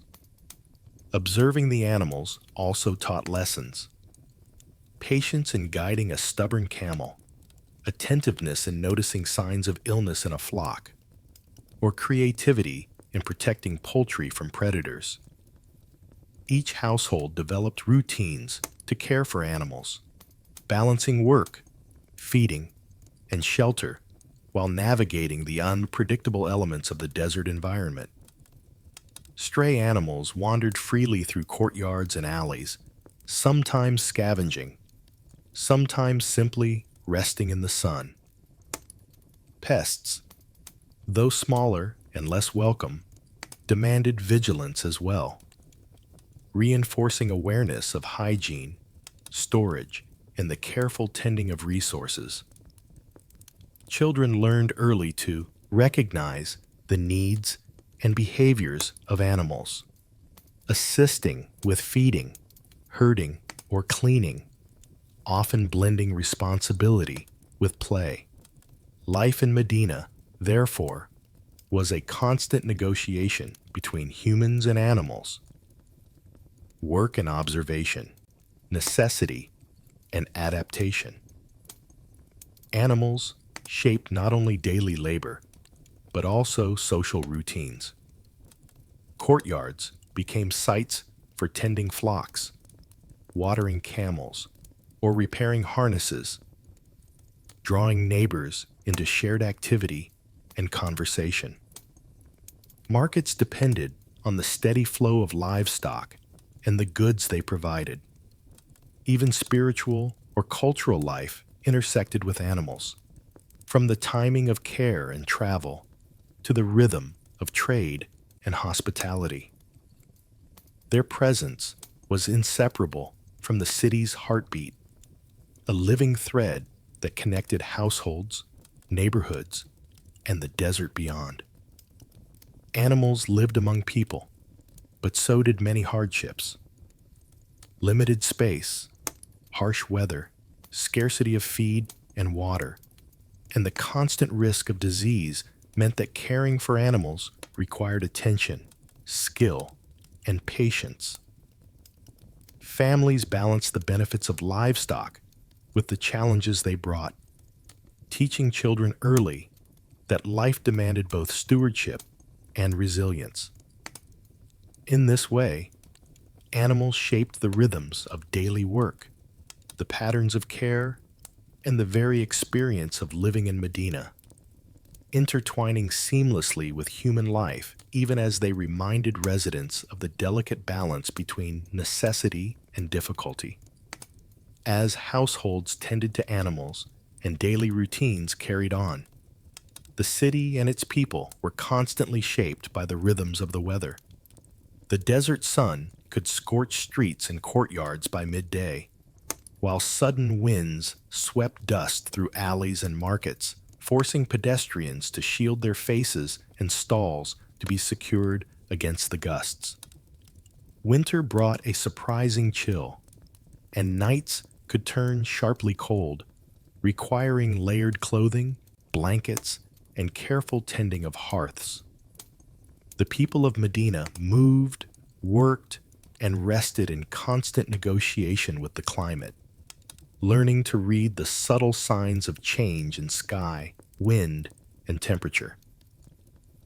Adaptation was second nature. Wells and cisterns provided water during dry stretches. Shaded passages and palm fronds offered relief from midday heat, and homes were built to catch cooling breezes while sheltering against sun or sand. Dust storms were met with coverings, caution, and patience, while heavier rains, though rare, demanded swift action to protect animals, crops, and homes. Even children learned to sense shifts in weather, adjusting play and chores accordingly, while the community collectively prepared for each season's demands, ensuring that daily life could continue despite the desert's extremes. The climate shaped the pace and pattern of movement, work, and social interaction. Markets opened earlier or later, depending on heat, animals traveled during cooler hours, and workshops adapted schedules to avoid midday sun. Stories and oral knowledge included guidance on surviving the elements, passed from one generation to the next alongside lessons of craft, care, and morality. The environment was ever present, both challenge and teacher, shaping resilience, resourcefulness, and the subtle understanding that life in Medina required constant observation and adjustment. When night fell, everything changed again. The sun's harsh glare softened into a cooler glow. Shadows stretched, and the desert beyond the city seemed to exhale in silence. Streets and courtyards emptied of midday bustle, giving way to quieter, slower rhythms. Work paused, temperatures dropped, and the city embraced a different pace, one that blended relaxation, social interaction, and reflection, all guided by the calm and clarity that the night brought. Just as the climate dictated the rhythm of day, it also shaped the stillness and intimacy of night, offering a counterpoint to labor and movement, and preparing the city for the cycles yet to come. As the city settled under the deepening sky, the streets and courtyards of Medina took on a quieter rhythm. Footsteps softened along lanes, the dust of the day settled, and lamps flickered gently, casting pools of warm light that guided the way for those still moving. Guards made their careful rounds, vigilant yet unobtrusive, their presence lending a sense of security rather than alarm. Families spoke in hushed tones beneath palm trees, in courtyards, or along shaded passageways, sharing news, stories, and laughter that carried softly into the night. Stars stretched across the desert sky, scattered like distant jewels above the city, reminding everyone of the vastness beyond the walls and the continuity of time. The gentle sounds of conversation, the occasional clatter of a lantern, and the faint hum of animals resting nearby blended into a peaceful, measured atmosphere. Night in Medina was not merely the absence of sunlight, it was a time of reflection, rest, and quiet connection. People paused, observing both the stillness and the life that continued around them, attuned to the balance between vigilance and tranquility. Within homes, the evening hours became a time for planning and preparation. Children rested or listened to stories. Adults attended to small tasks or mended garments, and neighbors exchanged greetings along lamp-lit paths. Discussions often turned to hopes, responsibilities, and future plans, allowing families to consider what lay ahead while wrapped in the calm of night. Courtyards and shaded spaces became small centers of intimacy and thought, where decisions were considered and relationships strengthened under the watchful stars. In these quiet hours, families often planned futures. Conversations might include guidance for young people approaching adulthood, arrangements for household management, or discussions about partnerships and marriage. The rhythm of the night lent weight to such deliberations, offering a sense of continuity, privacy, and reflection that daytime bustle could not provide. Within this peaceful framework, the city's social life moves subtly forward, weaving hopes and responsibilities into the fabric of daily life, while the desert and stars stood witness to both dreams and decisions. As discussions of the future unfolded beneath the lamp-lit courtyards, the subject of marriage naturally wove itself into family conversations. In Medina, unions were both personal and communal affairs, guided by custom, respect, and careful planning. Marriages connected not only two individuals, but also families, weaving social networks tighter and shaping the city's sense of cohesion. Dowries, agreements, and household arrangements were considered thoughtfully, reflecting both practical needs and the aspirations of those involved. Family bonds extended beyond marriage, shaping everyday life and responsibilities. Households were often multi-generational, with elders providing guidance, adults managing work and care, and children learning through observation and participation.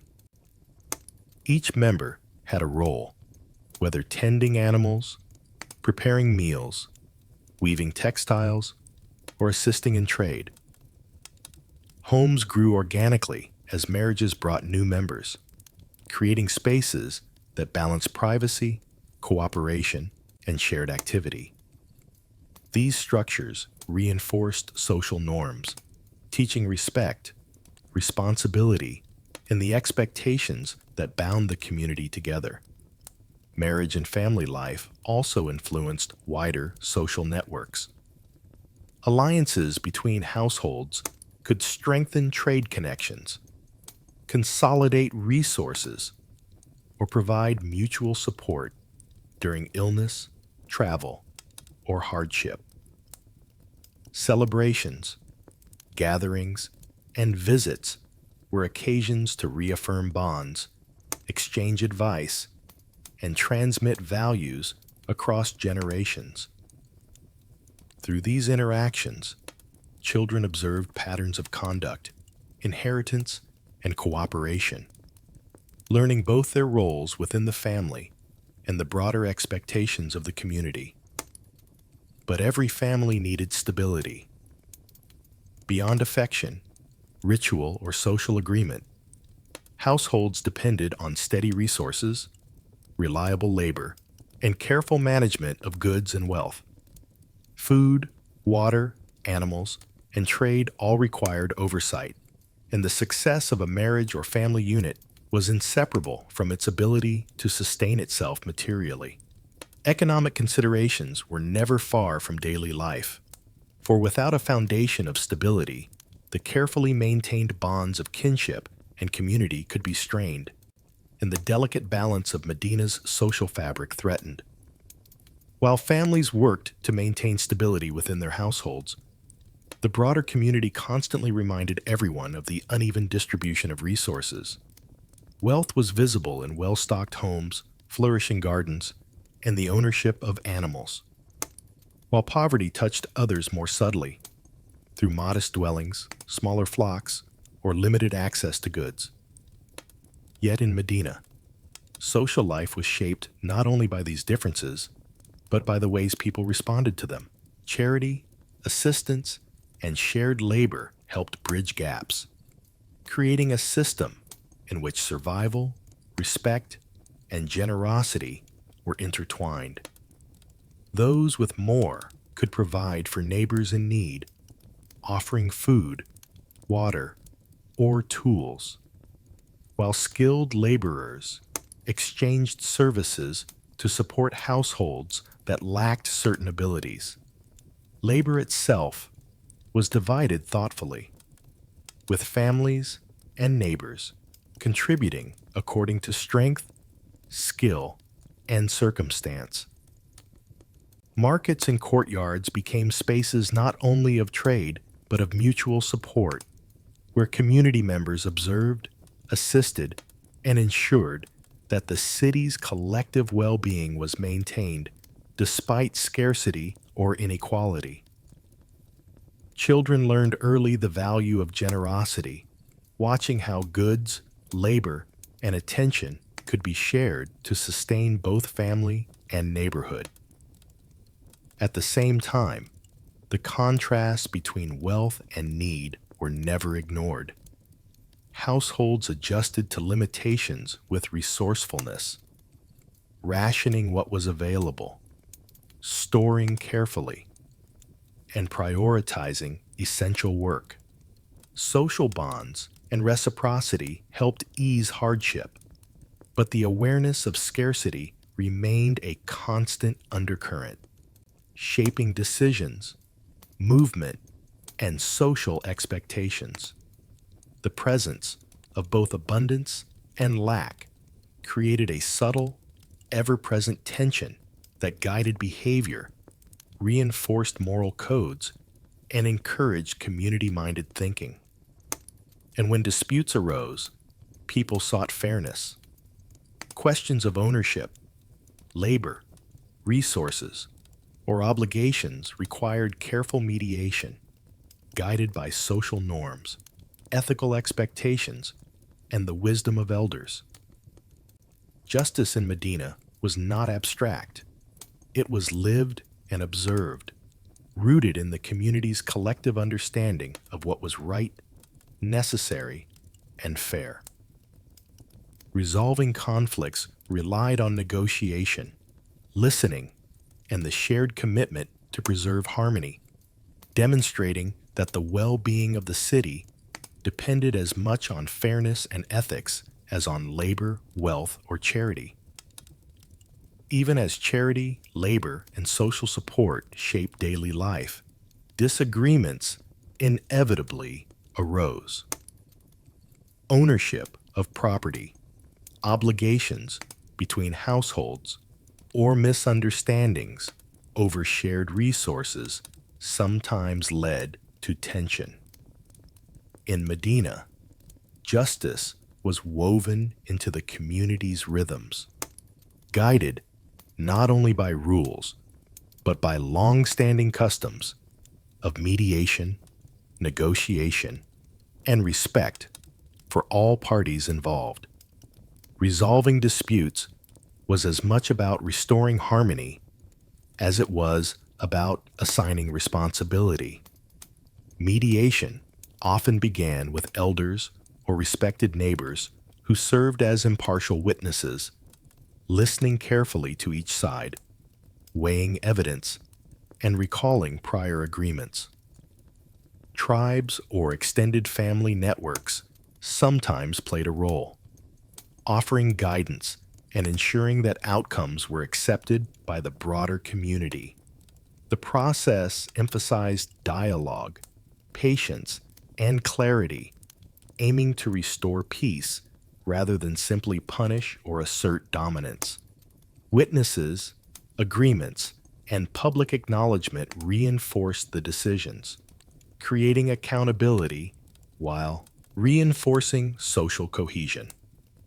Agreements were recorded in memory, sometimes reinforced by simple marks or tokens, and respected through social pressure and communal expectation.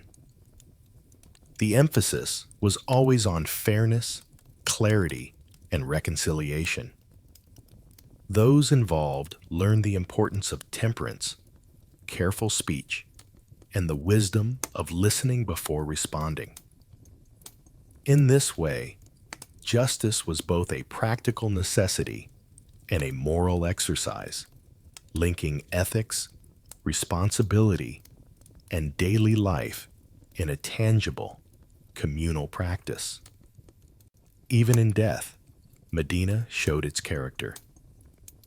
Just as life required balance, respect, and attentiveness, so too did the final moments of a person's journey.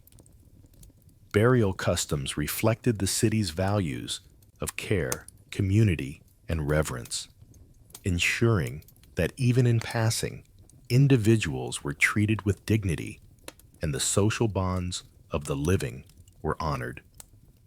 Life, conflict, and resolution all carried forward into remembrance, reinforcing the community's continuity and the enduring patterns of respect and cooperation that defined the city.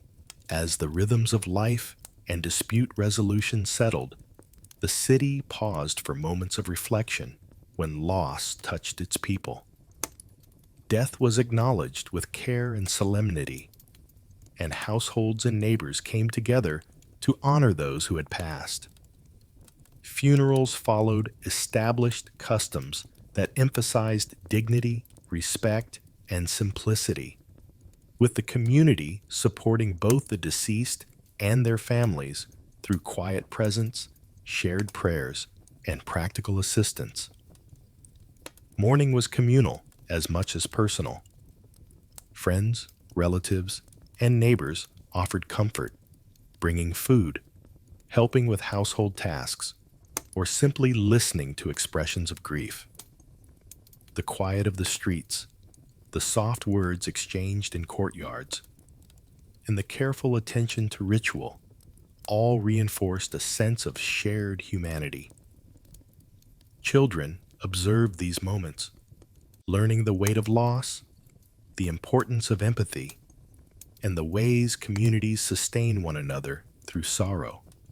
Even the simplest acts, a hand offered in support, a nod of acknowledgement, a respectful silence, carried profound meaning, reinforcing bonds that endured beyond the individual.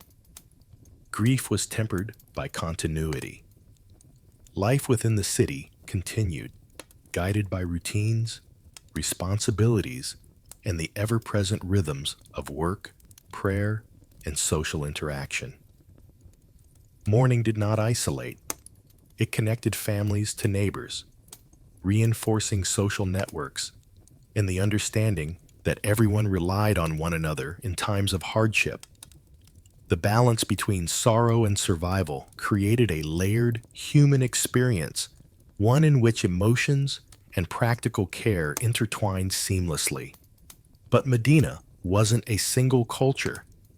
Alongside the shared customs of mourning and daily life, the city was home to diverse groups, each with its own traditions, dialects, and practices.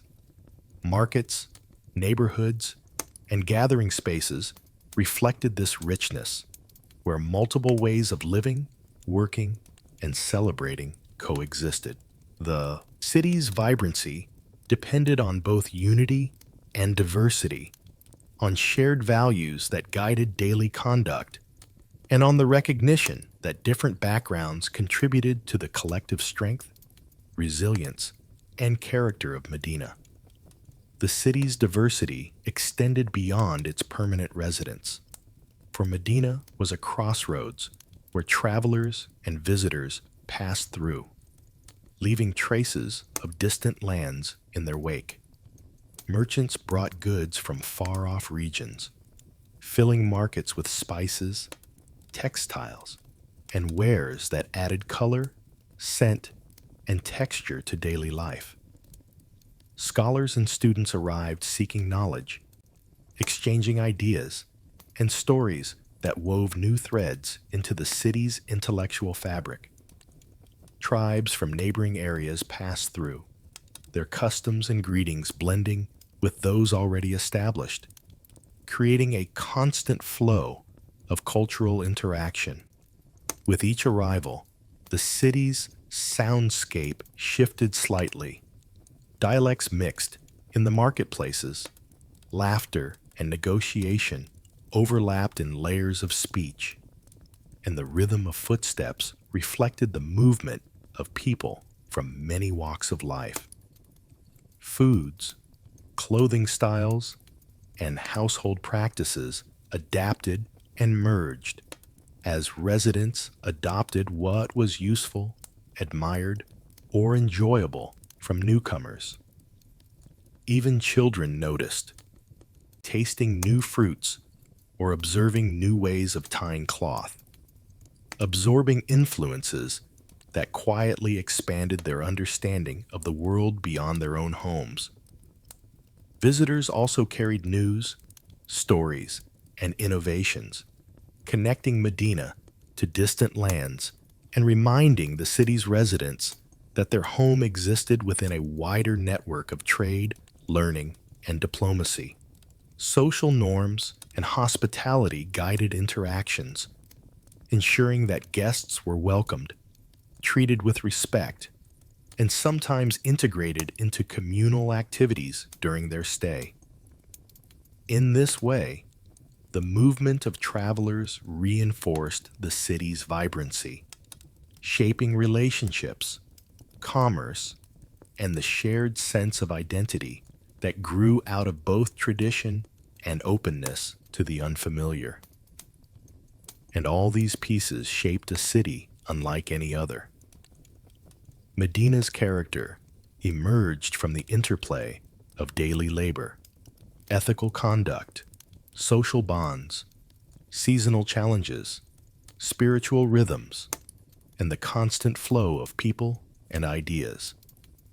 Each thread, whether the sound of a child playing, the smell of fresh bread, the hum of a marketplace, or the careful negotiation of a dispute, wove together to form a tapestry of life that was practical, social, spiritual, and resilient. It was a city defined by motion and stillness, work and reflection, tradition and exchange, a place where every footstep, voice, and gesture contributed to the unique rhythm that was Medina.